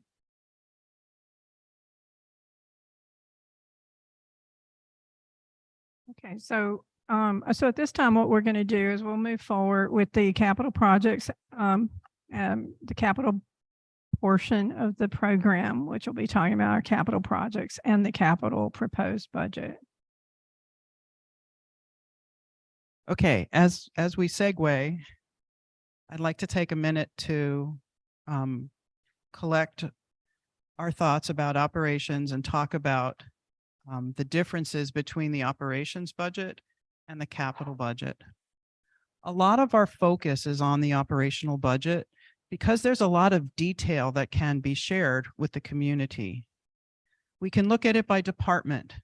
We can see how much the amenities that we individually support or like to use, how much is being spent on them. And we can also, I think, really relate to the operational budgets because it feels like how we manage our own day-to-day expenses. And we all practice economies in our own budgeting. And we want to be able to ensure that the association, which your dues are paying into, operates in the same way with a conscientiousness and an attention to detail that ensures that money is not wasted. So that's why there's a lot of detail in those operational budgets. But I'd like to call your attention to the fact of how your dues are actually distributed. About half of your dues goes towards operations, but the other half goes towards capital. And so although sometimes the capital projects are harder to grasp because $1 million is hard to understand when you're managing much smaller amounts yourself, and it's just a big number to grasp. People talk about 1.1 million or 1.2 million, and it doesn't seem like a big difference, but there's $100,000 in there, right? So capital deserves just as much attention as operations, even though it can be a little more challenging sometimes for us to get our arms around it. So what we've done in our presentation today is to just focus on some top line things, but also to make sure that we direct you online to where you can see some of the very detailed tables that show not only what we're planning to spend next year, but also what we're beginning to set aside for expenses in the next 30 years. And so in the budget presentation that was originally given to the board of directors, that Joel was scrolling through when he went through all those operational slides, he mentioned that at the end of that slide, you can see the tables for the SURF and the roads funds. Did we include mailboxes too? No, mailboxes in there, it's really small.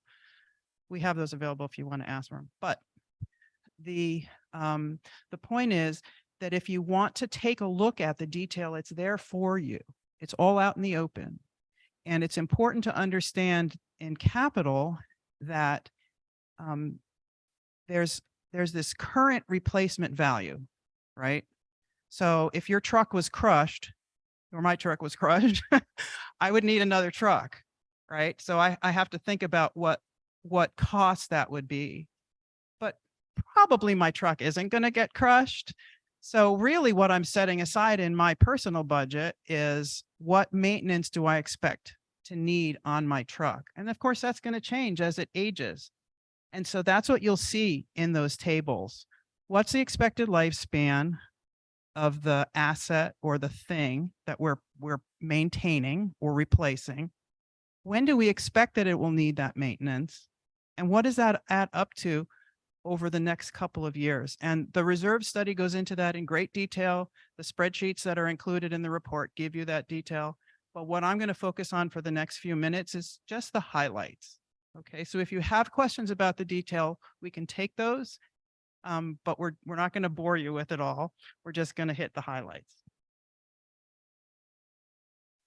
So I'm going to start with SURF, and that's what we call it, but it really stands for Capital Repair and Replacement Reserve Fund. So exactly what we were talking about. If we have to repair something, how much money are we putting aside for it? So this is basically all the stuff that isn't roads. I'd like to start with a review of the projects that were completed or active in 2023. And I'll move the slide. It's hard to talk and click. The first one I'd like to talk about is the Area Z Maintenance Facility remodel. This is estimated to have a final cost of $483,399. That project was approved just last week, so it is contracted, but the work has not yet begun. We are, however, expecting. Screen share? Right there. This just doesn't seem to be sharing on Zoom. On Zoom? Sorry, give me a sec.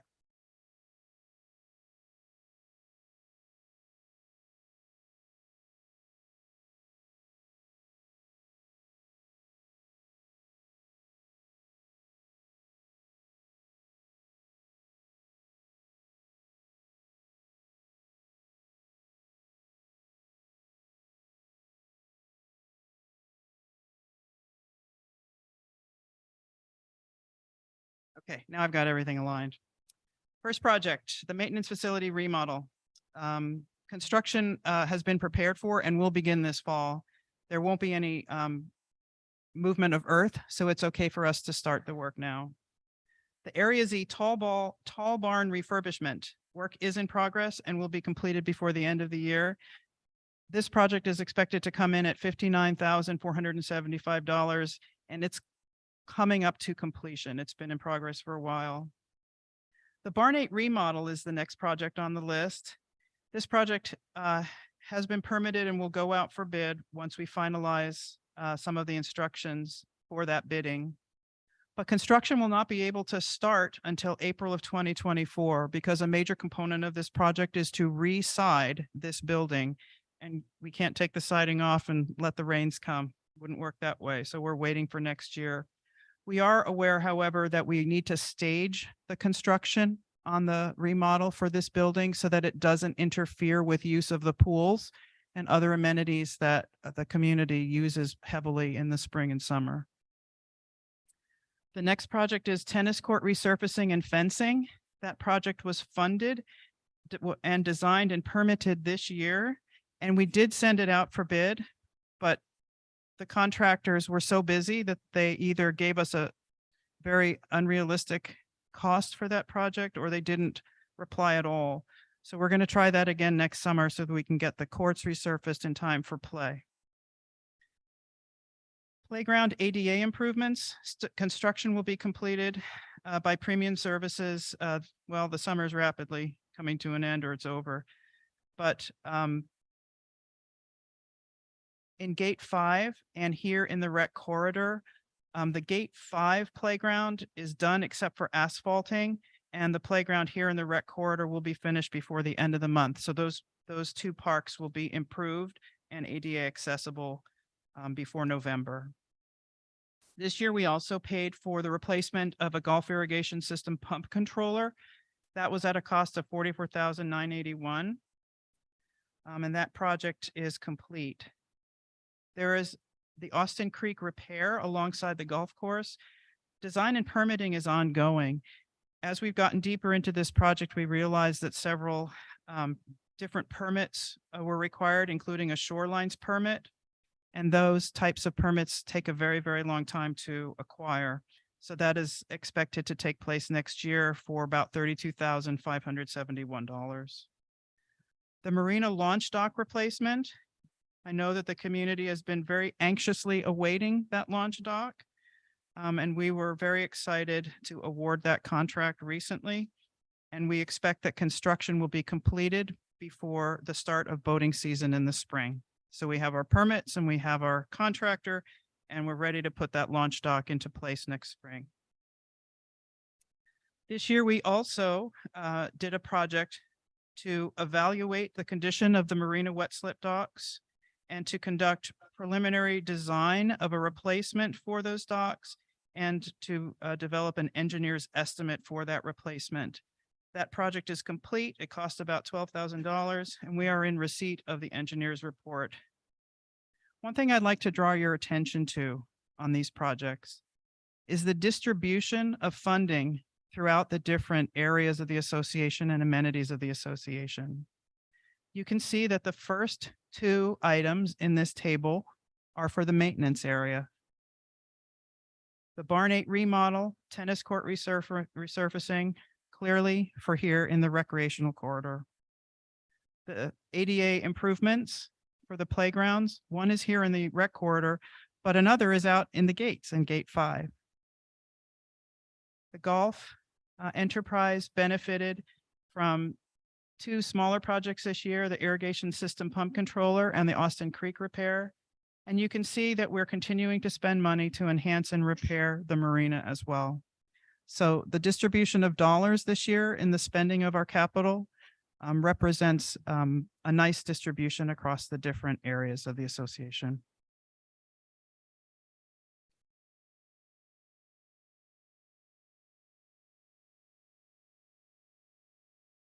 This slide shows parts of the information that you can find in the 2024 Surf Reserve Study. What we've shared here is information that lists out the current replacement costs for the different categories of assets that are listed in the surf study. And you can see that if we, for some reason, had to replace every single thing, it would come up to $16,225,840. Well, thank goodness we don't have to do that.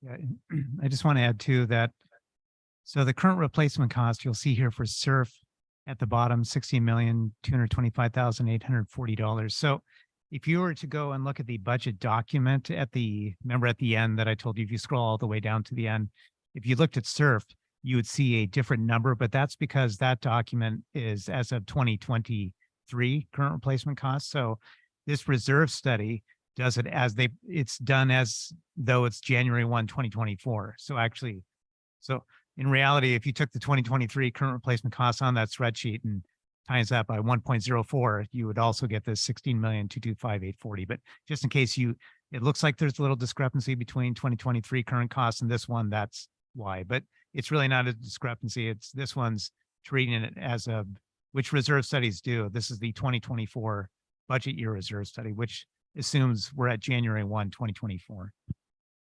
Thanks, Joel. On the left side of the slide, a very important statement, which can be taken directly from the 2024 SURF reserve study. And these studies are prepared by outside agencies. So it's not like we're making up our own numbers. We share information with the contractor that does this work, but then they apply their expertise to it and they come back and they give us their opinion. And this year for the SURF reserve study, based on the most recent reserve study and other information available to the board of directors, the currently projected reserve account balances will be sufficient at the end of each year to meet the association's obligation for repair and or replacement of major components during the next 30 years. Okay, so no, we don't have the 16 million in hand, but if everything goes as expected, we are not only spending the right amount to keep our assets in good repair, but we're also putting enough into the reserves so that we can handle the repairs and replacements that are due every single year in that longer term plan. That doesn't mean that things can't change, right? You're driving along in your truck and then suddenly you have to replace your clutch. We can all understand that. But in general, you don't expect your clutch to go out.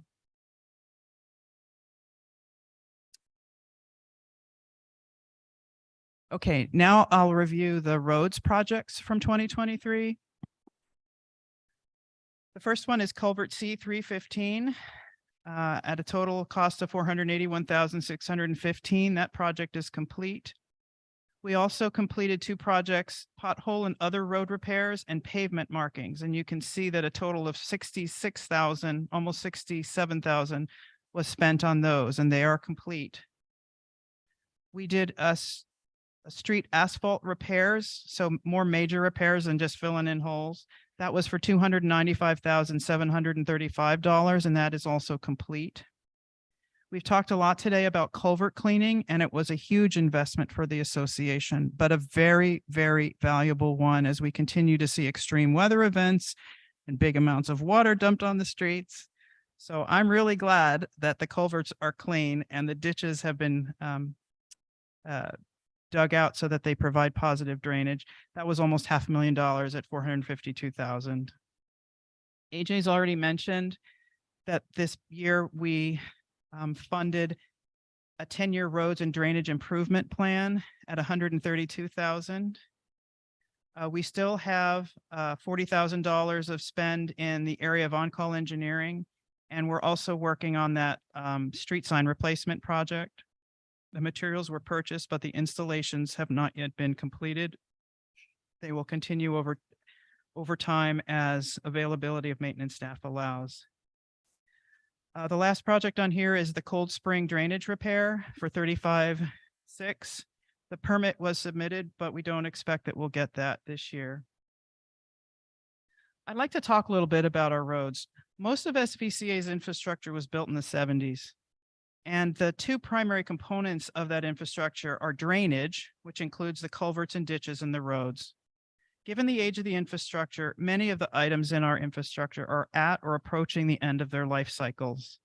The existing culverts were installed about 50 years ago, and very few of them have been replaced.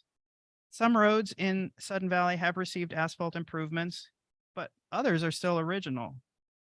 To ensure that decisions would be made with a detailed understanding of the current conditions of SVCA infrastructure, earlier this year, SVCA contracted with Impact Design to conduct an in-depth assessment of the road and drainage infrastructure, and then to use this information gained through the assessments to update a 10-year capital plan. To facilitate the assessments, long overdue maintenance was performed. First, all the culverts were cleaned to allow them to be inspected. Next, positive drainage was provided at the ends of the culverts. This meant excavating buried culvert inlets and outlets and extending or deepening ditching to achieve positive drainage. And it was amazing how much deeper some of those ditches needed to be to get to the culverts.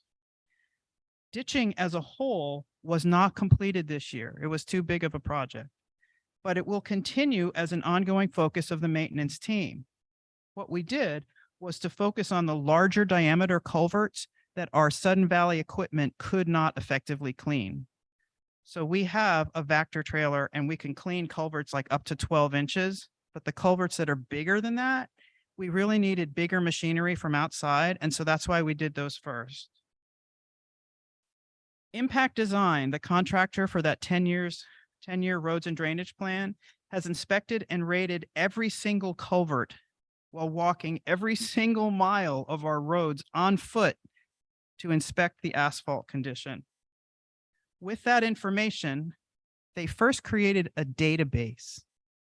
Now, this is hugely valuable and extremely boring, but it means that the next time we conduct an assessment like that, or even if we go out to look at an individual road, we can compare its current condition to what it was during this assessment and get a very good understanding of how the roads are deteriorating over time. Impact is now creating an updated 10-year capital roads and drainage plan. That final report is expected at the end of this month. Because we had to prepare the capital budget for roads before that final report would be ready, we asked Impact Design to give us a memo that identified the projects for 2024 and provide budget guidance for the next 3 to 5 years. These recommendations were incorporated into the 2024 roads budget. Their recommendations included the replacement of 58 individual culverts between the years of 2023 and 2024, and to repair Deer Run Lane, including repairing failed asphalt sections and then overlaying the road. Impact Design indicated that a yearly budget of about $900,000 to $1 million should be adequate for the next 3 to 5 years of roads maintenance.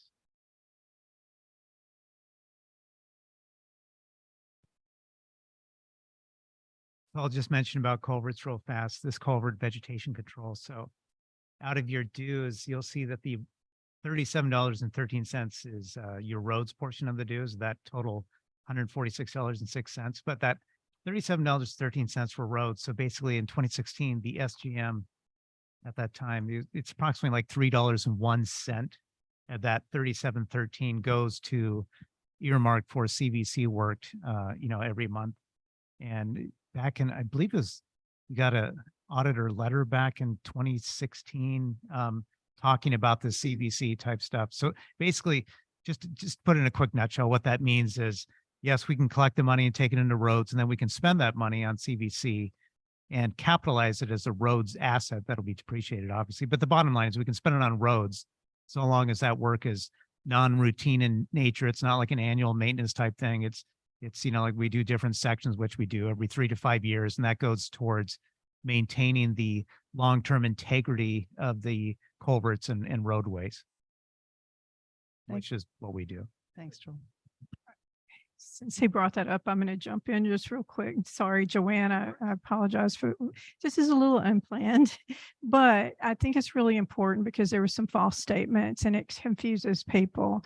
But the 2016 SGM measures, measure number 1 stated, shall the dues be increased by $3.01 per month to pay for the capital roads ongoing plan to protect SVCA roads, specifically for major maintenance of ditches, culverts, and swales? That was the question. Measure number 2, shall SVCA approve a capital repair and replacement reserve fund one-time 12-month special assessment of $2.64 per month to purchase a piece of capital equipment required for measure 1? That is the hydrovac machine that AJ was talking about that actually wasn't being utilized to actually clean the culverts. As you could hear from Mr. Waterman, he seems to think that this money was meant to just do upper vegetation control as opposed to actually addressing the ditches, culverts, and swales, which is what the membership truly voted on. The only thing in this other SGM measure that even talks about forest management is measure number 3. And that question says, shall SVCA increase operations dues by $3.63 per month for hazard tree removal, facility maintenance, 1 maintenance person, and 1 ACC staff person? Well, I can assure you that we spend well over this dollar amount that the dues were increased on all of that. We've spent, what's that? Yeah, exactly. And so the other thing that, just to note, it's actually not allowed for the membership to put forward these types of votes. We just have left them in place out of respect for the intent that the members want it. But our bylaws do not allow the membership, and neither does the Washington state laws, where member petition dues increases, because members don't necessarily have all of the inside information to make that type of judgment call of how a budget should be impacted. And so it's actually not allowed, but we've it was at the time, and it's been changed, right? But our bylaws don't allow it. But again, we try to respect the intent of it, and we've kept it in place, and we use it for what it was meant to be used for. Thank you. I'll let Joanne continue now. Well, we want to get to the advisory votes, and we're starting to run short on time, but we will stay over to make sure that we address all your questions. Anyway, this slide is just repeating what we learned about the SURF fund. The 2024 Roads Reserve Study had the same conclusion, which is that based on the most recent reserve study and other information available to the board of directors, the currently projected reserve account balances will be sufficient at the end of each year to meet the association's obligation for repair and or replacement of major components during the next 30 years. And now for our first advisory vote. This one is for the ice barn. And the vote language is, which of the following options do you prefer for the replacement of barn 6, also known as the ice barn? Option 1, remove the existing structure and replace with an open air pavilion. This option requires no special assessment for funding. The 2024 capital budget was prepared using this option. Option 2, remove the existing structure and replace it with an enclosed structure. This option would require a special assessment of about $11 per month for 6 years on all members. Option 3, remove the existing structure and do not replace. This option requires no special assessment for funding.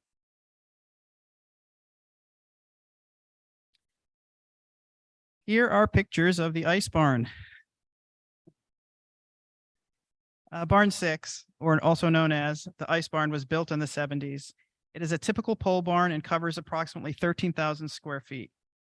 2 evaluations were made of the structure in 2013 and 2014, but there is no record of any of the recommended repairs being made at the time of those evaluations. The evaluations identified many issues, including rotting posts, leaks in the roof, and extensive damage to the siding. Because at this time, the scope of the needed repairs is very large, attempting to renovate the ice barn would trigger the requirement in government building codes to bring the entire structure up to the current seismic code. To dismantle the barn, make improvements, and then reassemble it would cost more than demolishing the barn and building something new. This has been confirmed in separate consultations with Kingworks structural engineers and Carletti architects.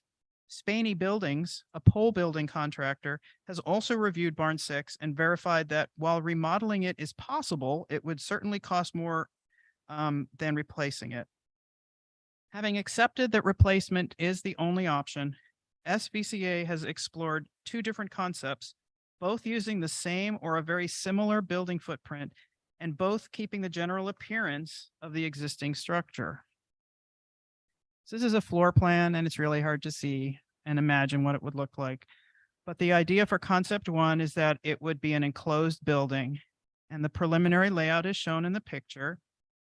The concept was kept deliberately simple so that it would allow for future enhancements. Okay, so we could make it bigger, or we could change the siding, or we could put stuff inside it. But in the original plan, it was just like a big empty space. The design shown includes a new foundation with a concrete slab, a reception area with a small office, bathrooms, and mostly a large open space. As you can see in the picture, an entire basketball court fits in the middle of the building, while large spaces remain on either side. The building would be fully enclosed with insulation, but it would have a lot of roll-up doors to provide an open-air atmosphere when the weather allows. So you can imagine in the summer, roll the doors up, play some pickup basketball. It's a good time. The building would also be heated. This enclosed concept is much more expensive than concept 2, which is an open air structure. And we don't actually have a picture of that, sorry. This option 2, would include a concrete slab over the full space, a roof, and enclosed bathrooms, so no walls. Think of the farmer's market in Bellingham. This simple structure could easily be added onto in the future and could be enclosed completely or in portions. Preliminary design and permitting for both of these options is assumed to be about $30,000. Demolition of the existing barn is estimated at $200,000. In 2022, Carletti Architects, they're the people who prepared this layout and plan, they provided an engineer's estimate for that concept, totaling $2.2 million. Estimates for an open-air pavilion are about $900,000. While substantially different in cost, both of the concepts that are proposed allow us to do future build-outs or additions to customize the building to whatever we need it to do 5 years from now. But they still occupy the same footprint and they keep that rustic, I was once a barn vibe. I'd like to open it up for questions so we can split up the advisory votes. And just for clarity, I know it says concept 1, but concept 1 actually equals option 2 on the vote. Concept 2 equals option 1 on the vote. So we try to make that as complicated Yes. as possible for y'all. Are there any questions regarding the ice barn? You come up so we can hear you.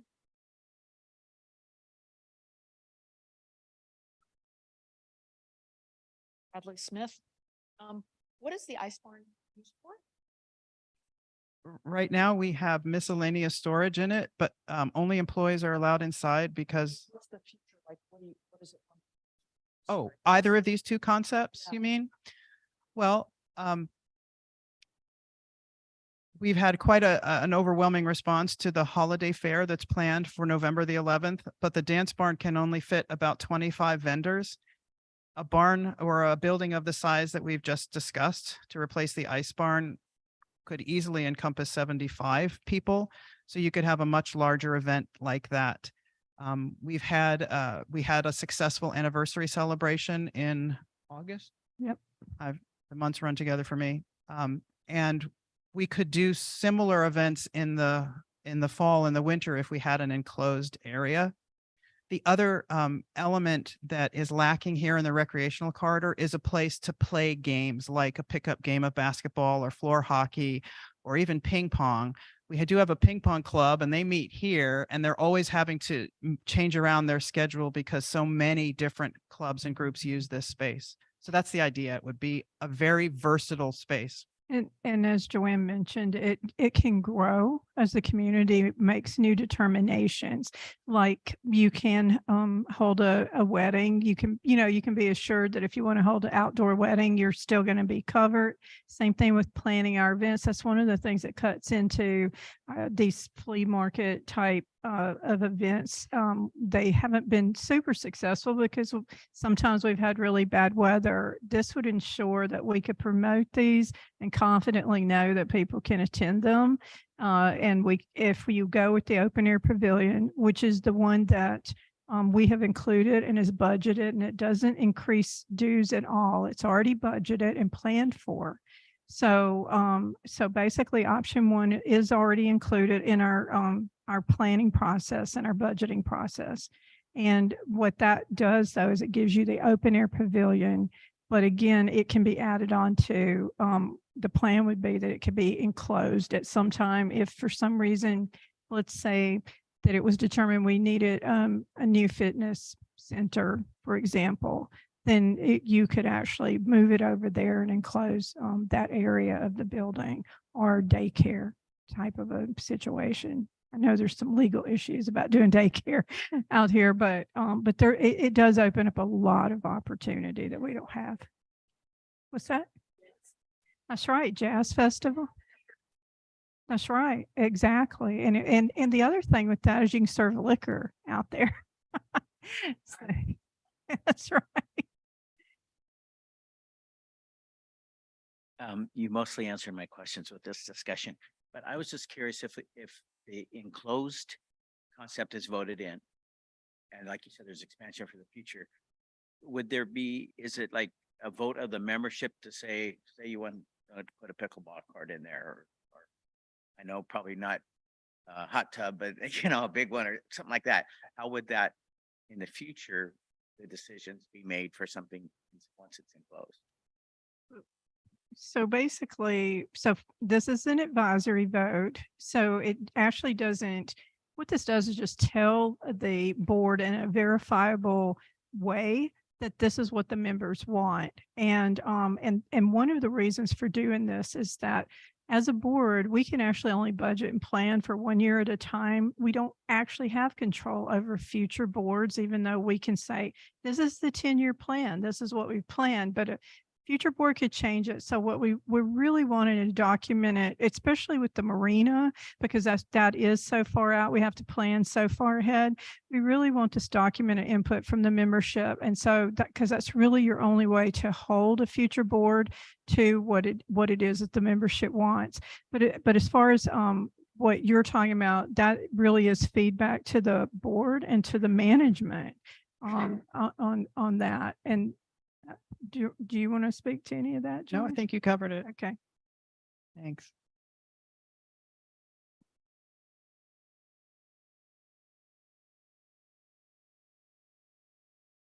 Thank you, guys. I'm Daphne Fairbairn. I live on Birdie Lane in Gate 1. And I really benefited from this very thoughtful presentation. You can't hear? Okay. Do I have to spell that again then? Yeah, you do. Sorry. I'm Daphne Fairbairn from Gate 1, Birdie Lane. And I was just thanking the members here for a very thoughtful presentation that I've really appreciated. But I'm really struggling with the two votes that we're going to be talking about, because I haven't got enough information about why these, well, especially why we need to have something to replace the ice barn. You've talked so far about possible uses and possible wants. Haven't heard anything about needs. And I haven't heard anything about surveys or questionnaires to the community about why we might want to have these different uses. And among the uses, which ones require the fully enclosed barn. That's a fairly big expense. And I think we need some needs rather than just, well, sure, that would be nice. If you have anything to address that, that would be great. Thanks. Thank you. Thank you very much. That's a great question. And that's why there are 3 options. We're not saying, do you want the little thing or the big thing? That third option says, well, I don't think we need anything. But it is important to know that one of the major responsibilities of the HOA is a responsibility to maintain the commonly owned assets and amenities. So as a sort of a first principle, the association tries to maintain all of the assets that are part of that common property. So the fact that the ice barn hasn't been maintained is unfortunate, but it is our responsibility to bring forward a plan for replacing it. But we understand it is a big expense, and that is why the advisory vote has been asked for. That is a way for the community in a very representative way, a little bit stronger than a survey or input at a town meeting where only a handful of folks can come. It's a very good way to get input from a large segment of the community about what their preferences are. I was just gonna add to so both this barn and the barn that was in between this barn and the ice barn are all within a critical buffer critical area of the creek, Austin Creek right there. So, there is something to consider as well. If we were to take down the building and not replace it, I believe with barn 7, when it got took down, there was like I don't know off the top of my head, but I think it was 18 months or roughly 2 years or a little under that you had to replace that structure. Otherwise, you're no longer going to be allowed to build within that critical area buffer, which I think, if I'm remembering right, it's roughly third of the ice barn footprint, I think might be within that 100-foot, I think it's 100-foot buffer of the creek. And so if we did demolish it and not replace it, if we did go to replace it or put something there in the future, it'd be significantly smaller. Yeah, and we probably would get significantly more requirements due to shoreline proximity and all that stuff if we're replacing it later on down the line as not like part of this active, okay, we're taking it down and replacing it. Right. So by retaining a structure, we keep our options open. And I think we all can agree we don't want to continue to look at that building the way it is. So we do need to do something with it here. I have 2 questions. I'm Nancy Alionak for Sandalwood Circle on the impact design mapping project. I'm sure that's all in a wonderful computer system with slopes on the roads and everything you would need to add in an evacuation route map. So maybe when impact design is doing their other road issues, they can point out the best ways to get out of here. I'm not saying for every house, just for areas which would be the best way to get out to, like we say, if you're living somewhere in gate 3. Just a suggestion. And the other really serious question I have for Joanne, what are you going to do with the Zamboni? Inside the old ice barn, which by the way is just a wonderful heritage for the association to have. The pictures of what used to go on there are awesome. There is an old Zamboni. So if any of you have a lifelong desire that could be fulfilled by seeing the Zamboni, you can call me and we can set up a time for you to come and peek at it. I don't think so. Doubt it. It's a very large paperweight. Mark Smith, Grandview Lane. My question is, was the ice barn you said it was built in the 1970s. Why did it fall into disrepair? My question is it because it was not being used? And I think that I personally feel that I would support the option for the facility that would get the most use and contribute the most to the community. I'm, the previous question, trying to figure out what that is. So I can kind of address that. So as Joanne stated, there were reports that came in like 2013, 2014 regarding repairs that needed to happen, like the roof and some of these posts. The board at that time chose to defer all maintenance. They didn't put any money into the maintenance, and it was deferred year after year after year. When we came onto the board a couple of years ago, we did everything we could to try to save that barn because Joanne, as Joanne mentioned, it's a historical piece. It kind of hurts your heart a little bit. I know it's not beautiful, but it's still, you know, it has been here since the beginning of Sudden Valley. But we did everything we could to work with the county to find a solution to keep that barn, and we just couldn't. It just was not cost efficient, no matter what we tried. to do. And, but that's the unfortunate, part of it. It just wasn't kept up. Some of that was because of just, at that time, the economy, there, there were some economic issues going on within the association,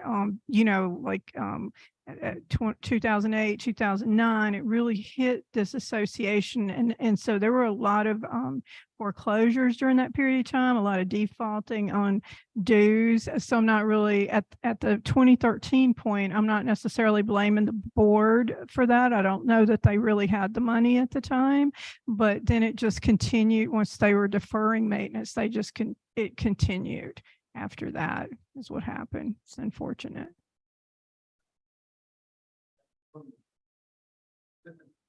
It was an ice skating rink. Yeah, it was an ice skating rink. So in the winter, it's a concrete floor, and in the winter, they would just run water on the floor and freeze it. Basically, I think they mixed some type of chemical in there. And didn't you?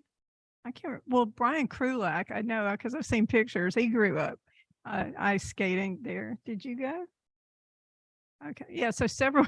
There's a lot of memories. So if you guys look back, like at the August Sun Valley Views, there's actually some photographs in there where you will see some people ice skating in the barn. So the success of that ice rink was really, there were leagues for teenagers and younger children to play hockey in the winter when it was frozen. There were adult leagues, and I think it would be a fun thing for the community and a good, healthy thing for the community to get together and play some basketball or play some floor hockey, or, just to engage in these leagues. Back in college, we called them beer leagues, right? You're not professional athletes, but you're getting together to do something active, which is something this community supports. I see people walk by my office window all day long on that trail. They're out getting their exercise. And so to have a facility where you could continue to meet, where we could house some pickup athletic leagues, I think that would be healthy. It is a very big investment.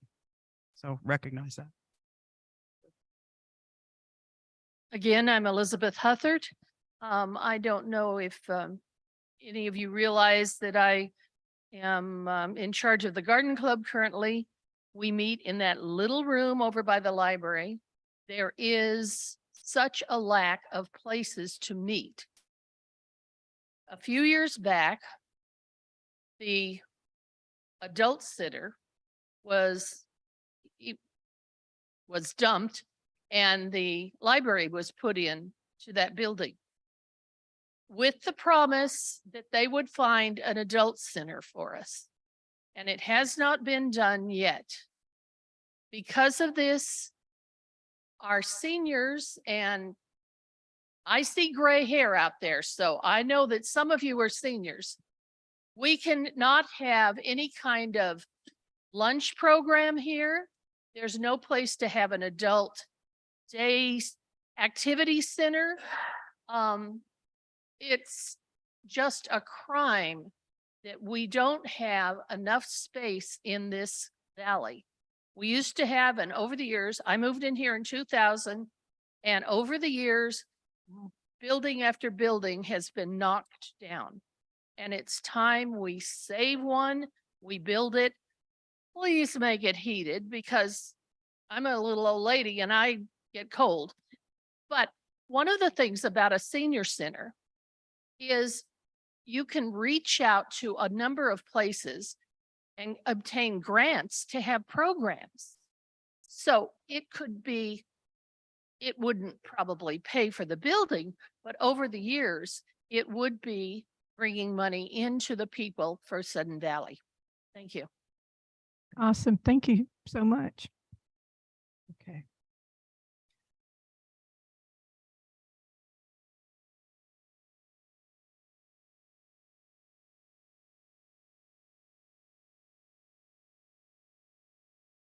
Hi, my name is Bonnie Gerber and I'm on 9 Highwood Circle, and I'm a pretty newbie here to the community. I came in the midst of COVID when my husband and I got married. We had great timing with that.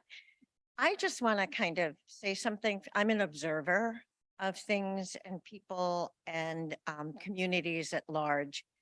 And one of the things that I've noticed is that we've kind of gone from a sense of vitriol and to a sense of more community, where I think we're able to have discussions at large and maybe agree to disagree on certain things. But one of the things that I've kind of observed, because I have been coming since 2015 when my now husband purchased the property, but one of the things that I have observed is that there's more of looking into what the community at large needs, as opposed to a certain segment of that community, where I believe everybody, like a newbie like me, has a voice, which is kind of a wonderful thing to have. And I think everything that is being done here is an investment to salvage resale value and to make improvements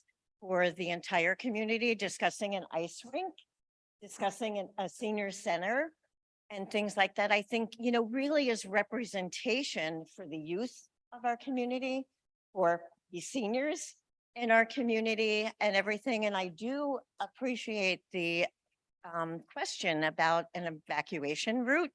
I don't know if it was answered because I'm very hard of hearing. So if you answered it, forgive me. If you didn't answer it, could you please kind of reflect back on that question?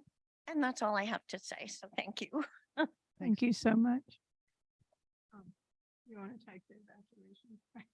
Yeah, there have been a lot of questions about the role of the association in emergency planning and preparedness. And this is a kind of a tricky area because legally, the responsibility for emergency planning and preparedness rests with Whatcom County. The Whatcom County Sheriff's Office is designated as Whatcom County's Office of Emergency Management.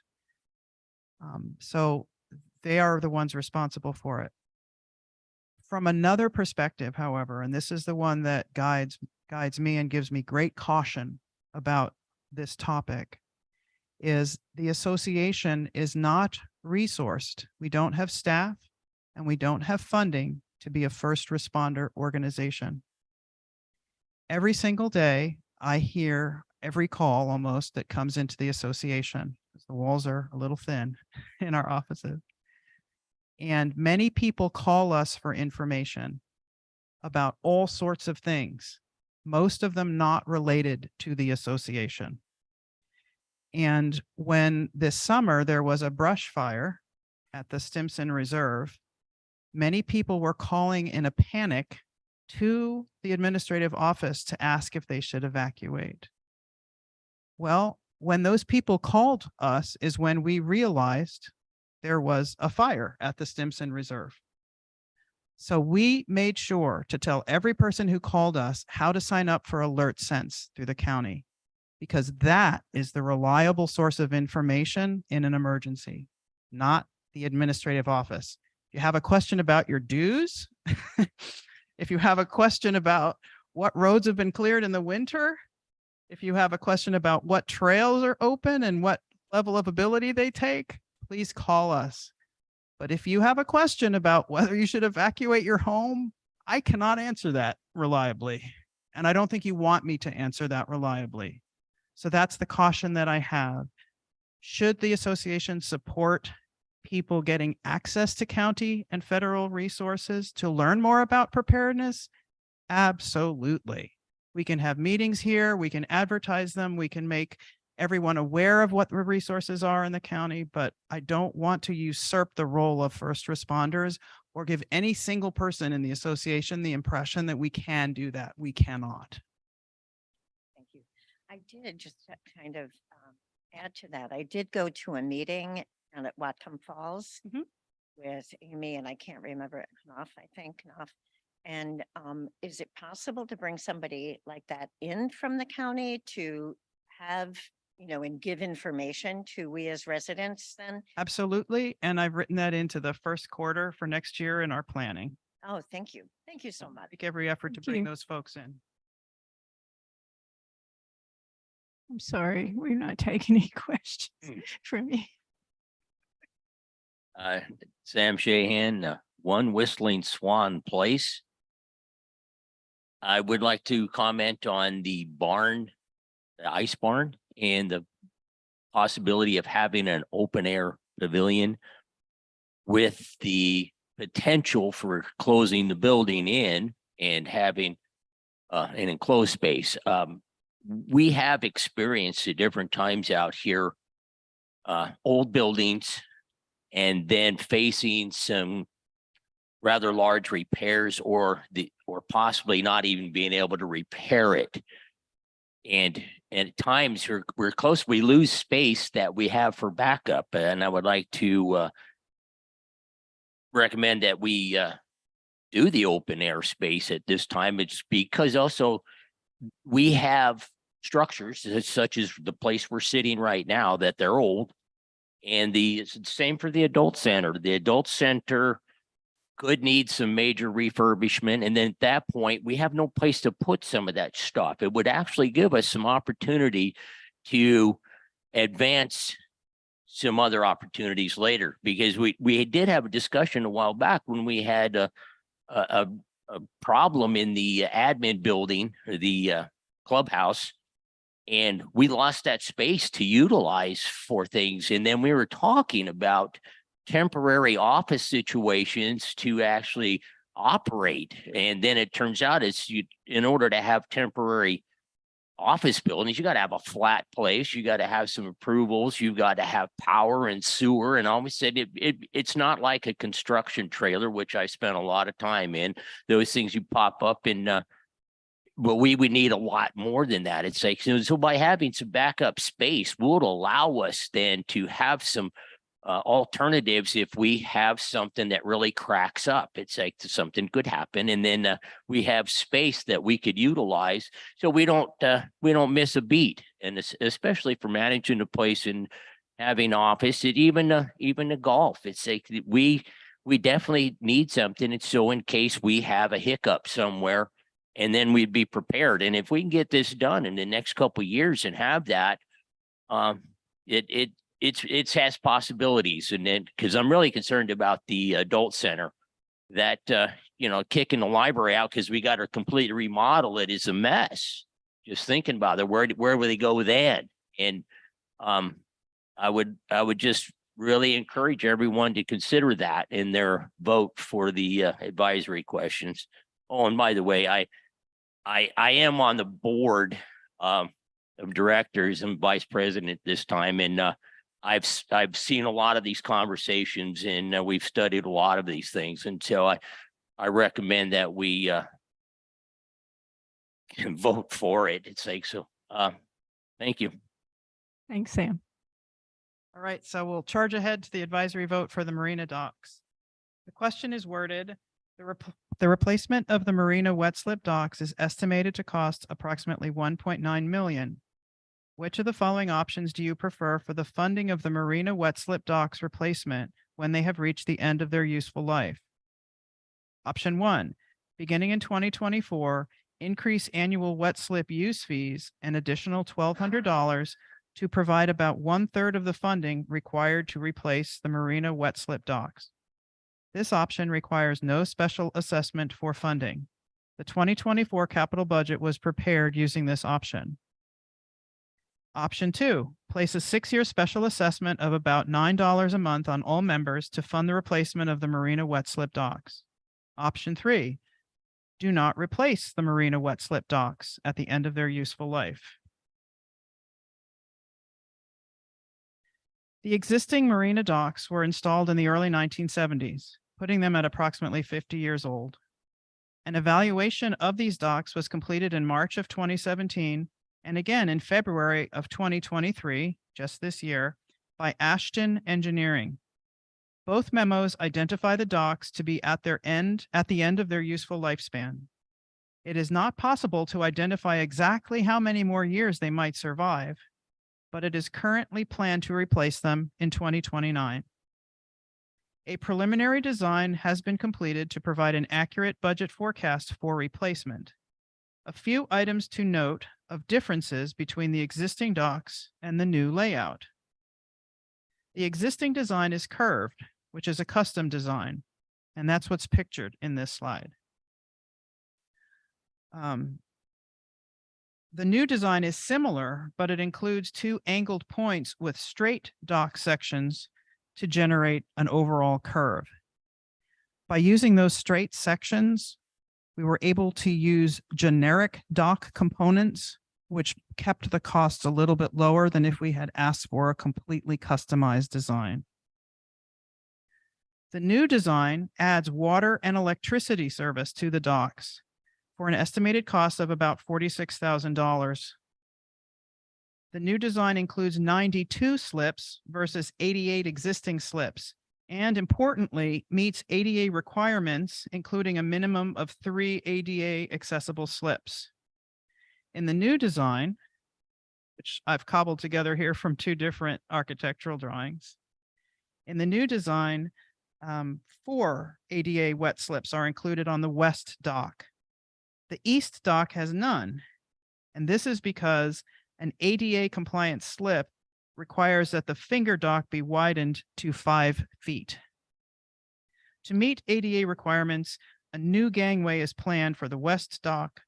When the gangways were replaced in 2018, they did not meet ADA requirements. Since the east dock does not have ADA slips, we plan to reuse the existing gangway. The existing piles are planned to be removed and reinstalled to accommodate the new design. This dock design also assumes a 22-foot average length for boats at slips.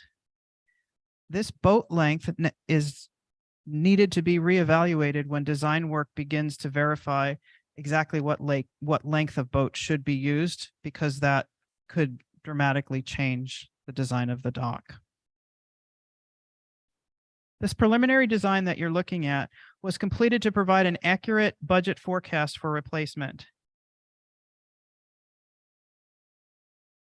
Any questions?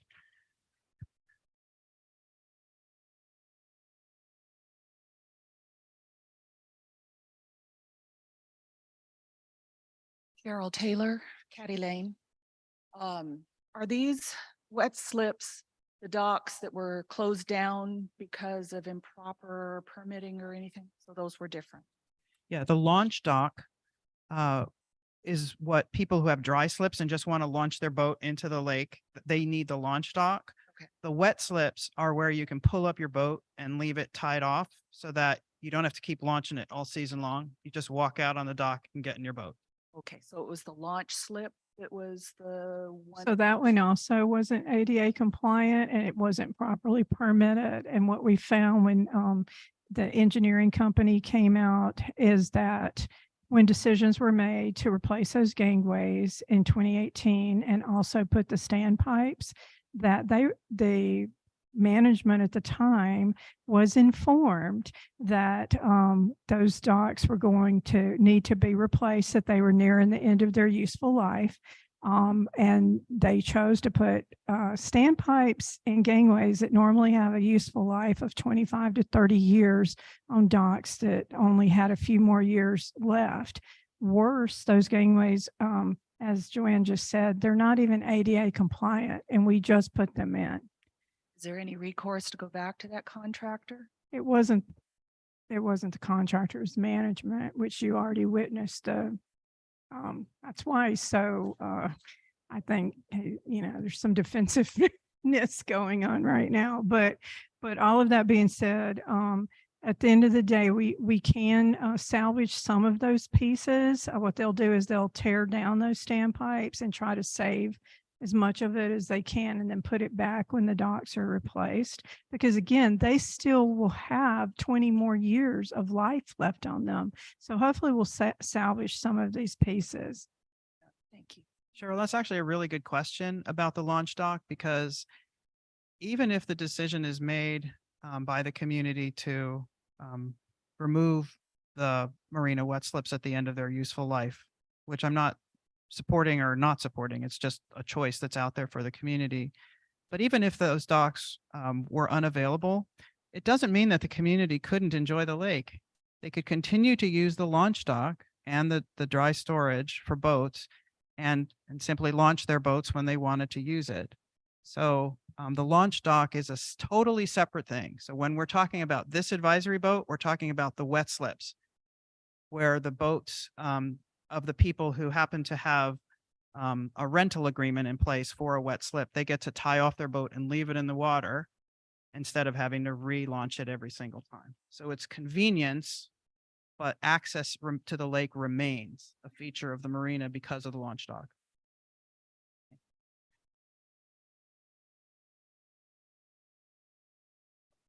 Exactly the right Rob, time. it's time. Rob Gibbs again, 14 Far Summit Place. Just a couple comments on the advisory. I probably don't have, well, I got 3 minutes, so I probably have about 10 minutes of stuff that I'd like to share with you. So maybe some commentary at BOD meetings.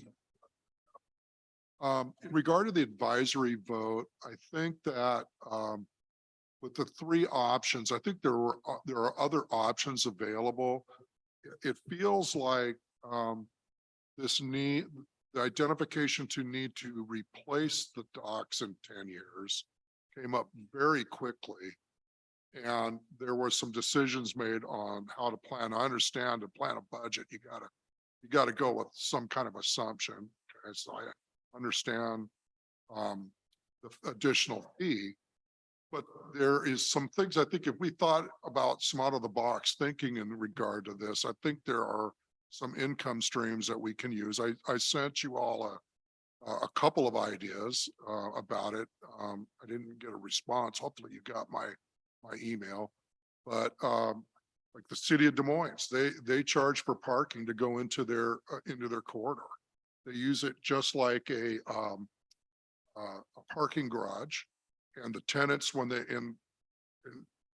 it could be our residents could go in, scan their card, and the arm comes up, and you go in and enjoy your facility. We all know there's a lot of people outside of Bellingham who come in and enjoy that. We could charge for parking. City of Des Moines completely replaced their seawall, and they were up against like, how are we going to pay for this? And it was sort of a timing thing. They replaced that seawall with funds for parking.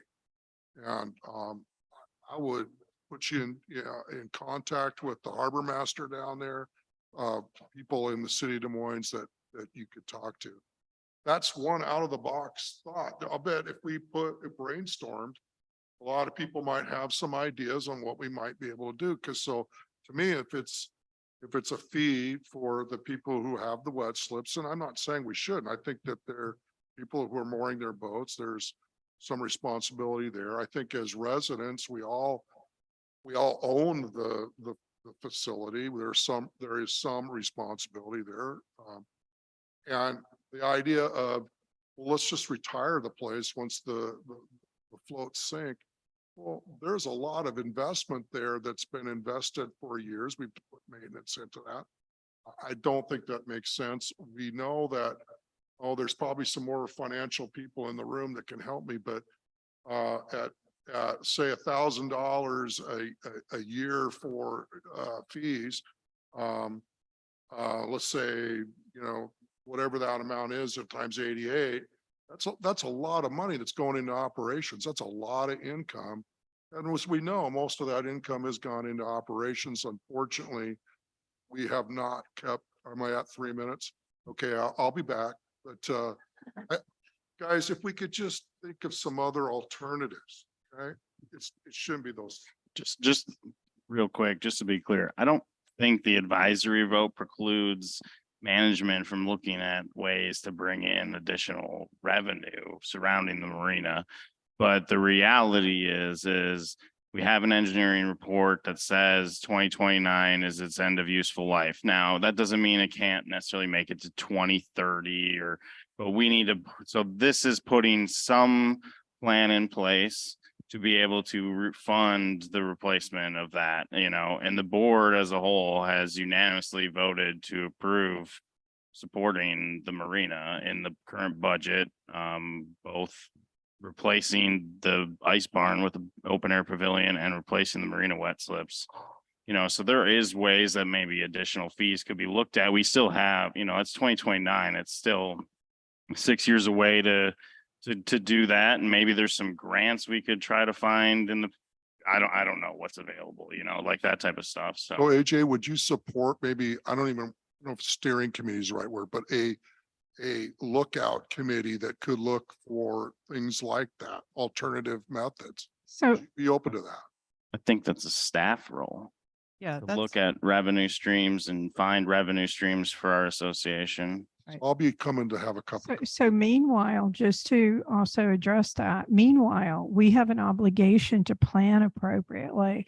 And so one of the things, as we discussed, is that we found out that this was known in 2017 and we weren't aware of it, right? That engineering firm said that they had, we've actually put that in board documents where that same report was put forward, that there was so if this planning had started in 2017, then we probably wouldn't be having this type of conversation. But now, based on the fact that we know that we're nearing the end of useful life, if we do not quickly start making changes and putting money and capital aside for that, we will not have the funding to replace them at the end of the useful life.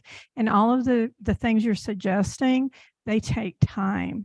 They're not going to happen. Like even if we determined charging for parking made sense, you're talking a year away. That's not going to help us this next year. There's a lot. And let's get going. right. Yeah, But I'm let's- saying meanwhile, we have to go with the thing that we know, because one of the things is there are only 88 wet slips. And as Joanne pointed out, this only impacts 88 wet slips. It doesn't impact the rest of the marina or the operations. We're talking about 88 wet slips. And so we're just passing 1/3 of the cost onto the people that are getting the direct benefit from it. So if those wet slips go away, wait and see what kind of a parking jam you're gonna have on an 80-degree day in July. We're waiting for people to launch. I mean, so there are. well, I think it's important to point out that $1,200 sounds like a large fee, but when you add $1,200 to the current fees for the rental of a wet slip, it brings it about equal to the annual moorage costs of a slip in the Port of Bellingham. Or a 20-foot slope, And or a 20-foot slope. I think I used 16. And I'd also, the fees are paid by a set of people who have been renting the wet slips consistently for a very long time. So we have a waiting list of about 178 people for a wet slip. Some of them that I spoke to last renewal season have been on there for 12 years. Now, they were offered slips, but they didn't want the one they were offered because the size of their boat wouldn't be accommodated by that slip. Yeah. So it is a very complicated issue. And the fact that the board has put these advisory questions onto the ballot allows the whole community to weigh in and voice their opinion, and then that can be considered. But at no time will we stop considering options for attracting more revenue into the association and for managing our amenities in a way that makes them more cost efficient and available for use for the community. So that we can all agree on. That's wonderful. And I plan to have a cup of coffee in your office sometime soon. Awesome. Thank you. Thank you, Rob.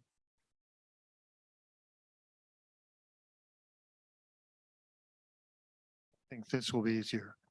Mark Smith, Grandview Lane, questions about the wording of the two recommendations. The first one raises 1/3 of the funds. So where does the rest of the money come from? And then From the membership. from the membership. And then in the second one, the $11 increase covers, That'll be all the membership covering the whole cost of it. okay. And I'd be happy to take that wet slip at 1,200. So when we talk about the membership on the first one covering 2/3, that it doesn't raise dues. It's just part of your dues assessment. So we've already calculated that into the budgeting and planning process. It won't increase dues to go that. But as AJ was just saying, the second one would cause it to become a special assessment if the entire membership has to cover 100% of the cost of the docks. I'm Steve Teskey, Jubilee Lane. I thought I had this figured out, but I obviously don't. For one thing, it seems, well, I need help. The advisory votes seem to be worthless because you've already put the budget into the budget, the dollars for each area we're talking about here. And we're going forward with the barn replacement, which I think is a good idea, and marina. So why are we voting? Those are all future projects. So we're planning and accounting for them in our budgeting process. And the board is going to the community and saying, this is the way we are recommending we address this issue. Why? And so, the marina wet slips is 2029. That building's not going to be replaced in 1 year. It's going to take time to do permitting and design of that.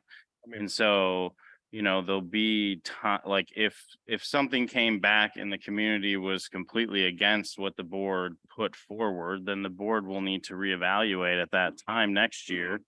Like, okay, the community is not supporting this thing. Maybe it needs to be repackaged up in a different way, maybe, or something like that. So The $1,200 increase to the wet slip, by the way, I don't have advisory votes are like a survey question. right, I know that, but I mean, you've already put $1,200 increase in for your budget process, so the wet slip renter would be expected to add $1,200.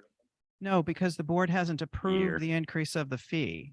Yeah, it's structured and we did it'll show in the capital, but because the dues increase this year only goes towards operations. It doesn't go towards capital. It actually isn't really impacting anything. We do show it in there.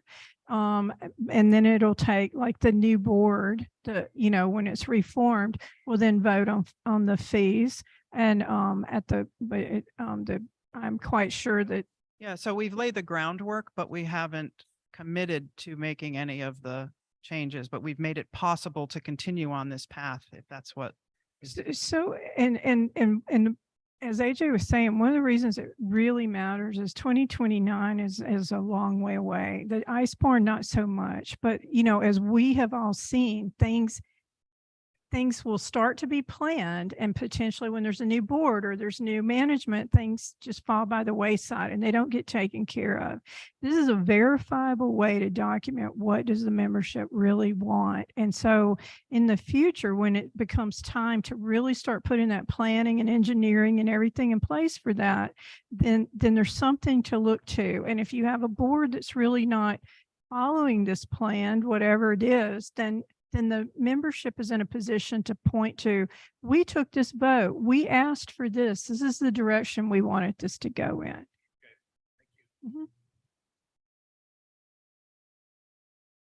Okay, thank you. Karen Borchert. What is the, You have to get real close to the mic. what is the anticipated, or I guess, estimated revenue for just the wet slips annually?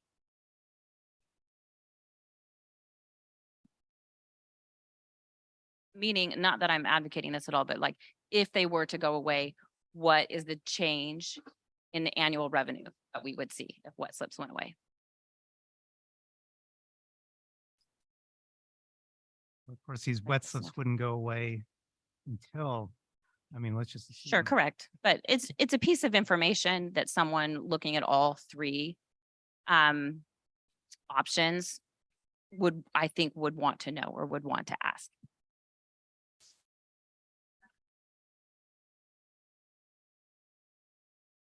Don't know. Well, the dry slips Dry slips would contribute. Stay, yeah. Yeah, the dry slips would stay, and They're a lot of 84,000 revenue is alone. collected from launch passes being sold. And without wet slips, you'd think there would be more more launch passes sold. So and this relates to the point I made earlier, perhaps before you joined Yeah. us, Karen, is that the marina docks are a convenience, a wonderful convenience, and absolutely gorgeous. The design, the way it fits in there, the convenience of being able to walk out to your boat and use it on the lake, that's worth something. But access to the lake will remain because we will continue to have dry slips and we will continue to have a functioning launch dock after it's installed in the spring. So that's an important consideration as well. Agreed, and I get that. But what I am looking for is if I am making a decision on these three options, one thing I would want to, because I mean, this is a financial decision to a large degree. So what is the financial impact? And that's the question that I'm looking for. What would be the net decrease in revenue if they were to go away? Okay, so the revenue for the marina is, that's about, 193. you know, and I'll just even say total. So we have marina wet slip income, marina dry slip income, marina wet dry combo. Let's just, what the heck, let's just say all of that. So it's 193,720. So it's like, yes, on one hand, 2029, that would go away, but what? But not all of it. So what would? Well, it'd be less than that, but I'm actually now being more conservative. I'm going to your point that more revenue, let's just assume that all that revenue, right? So, but okay, just. That's the number we have available to us off the No, cuff. I'm just saying this Yeah, yeah. actually, I'm actually trying to help your point in a sense, meaning like you have $193,000 that just went away. However, this is what people don't take into account is you have a wet slip dock that would have to be replaced in 2029 for 1.9 million. And then 20 years later, it'd have to be replaced again. So then you have to, you know, there's an inflationary component to that of 4%. This 190 some thousand would, even if all of that was just going to the wet slip dock and that's it, it would pay for the wet slip dock in 2029 and you'd still be short 20 years later. You wouldn't have enough to cover 4 years inflation rate 20 years later to replace those wet slip docks. Well, the reserve study gives us that information, right? It has the required annual contribution per component to tell us what that would need to be. So what the fees need to be brought in would Yeah. need to be and able to cover both operations and capital costs. I think I am losing the whole entire audience here. My next question is, why didn't the board consider using the excess operations that the marina fees already go There towards isn't general? excess operations. We would discuss this during the budget presentation. Okay, I apologize, but can you just give me the quick rundown of that? We've spent millions of dollars in capital funds that are greater than the operational revenue that we've taken in over that same amount of time. And that doesn't even factor in the 1.9 Right. Can we put that together in a spreadsheet? in there. Or you could look at the presentation, which will be posted to the website Great. at the end of the day. Appreciate that. So you're saying is that historically, you're applying previous capital costs. 2014, the last 10 years of capital costs to the marina. 2014,000? No, 2014. Joel's going to repeat it just real quickly since you missed the presentation and then we'll move on. Okay, from there. thanks, Joel. I appreciate it.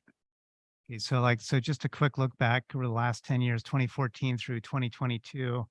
This is just marina net income, so 833,309. Mhm. Now, the amount that we spent related to the wet slip docks in that exact same time period is, and closed out fixed assets is 806,312. That wasn't the soft shoring. That was just the wet slips, the gangways and the standpipes. That No, it's a soft shoring too, Everybody uses. And pipes. but protects Yeah. the marina. We wouldn't need. And it the to whole, protect the whole marina. community uses as a beach. All right, thanks. Appreciate it. But I mean, but like I said, if this $190,000, and it's not even that much for the wet slips, I'm even like, No, it's probably about I'm bumping it up. Yep. Well, let's just assume it's 190,000 seats. So it's like, Go ahead. if we took $190,000 away from the community, like I said, if all 190,000 just went only to those docks, you wouldn't have enough to replace, and you'd have enough to replace in 2029, but 20 years later, you're short. If you amortize it over the full 20 Right. years. Exactly right. Yeah. Interesting. The capital reserve study says it's 77,000.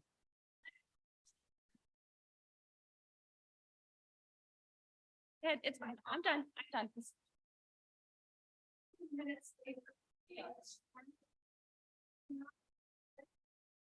Well, sure, but this is an important part of the candidate forum and also for the community. This is a town hall meeting and sometimes they don't actually go exactly as planned, but this is an important issue for members of the community. And a lot of people, I understand that, but a lot of people, I understand, ma'am. And so we're finishing it up, but we do need to respect the people that have sat here since 1:30 and that have waited for this particular issue. So we'll finish that up, but thank you. Thank you so much. Lori Robinson, Division 1, Lot 144. In respect of comments in the audience, I will reserve my comments for the candidate forum. Thank you.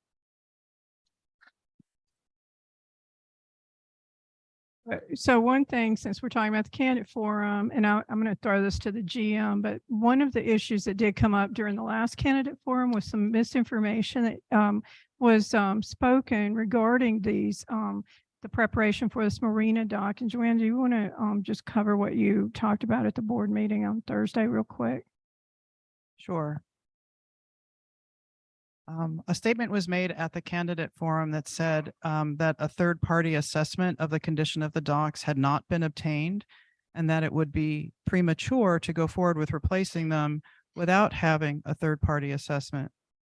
I couldn't agree more, but we did obtain an assessment. In fact, the board paid for it to occur in February of this year. The same firm was contracted this year to perform that assessment as evaluated the docks back in 2017.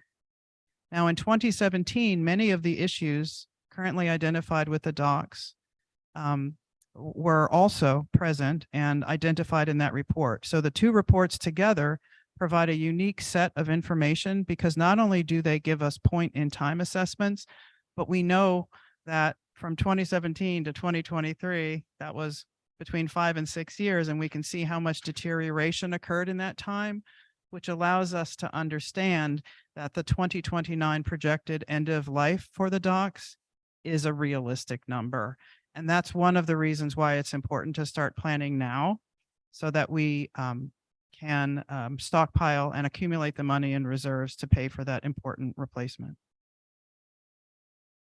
So thank you all on behalf of all of us for sticking through here. And if you've got additional questions, feel free. You can either contact me directly. I'm the treasurer at bodvolt@suddenvalley.com, or you can contact the general manager, Joanne Jensen, jjensen@suddenvalley.com with any questions or concerns, and we'll follow up with you. We had hoped to have a little break between the town hall and the candidate forum, and that clearly went away because we were engaged in answering your important questions. But we do have a very special cake in the back of the room, and a meeting with cake is always better than a meeting without cake. To celebrate our 50th anniversary, we have a sheet cake and it has the Sudden Valley logo on. So try and get a piece with lots of icing. Thank you.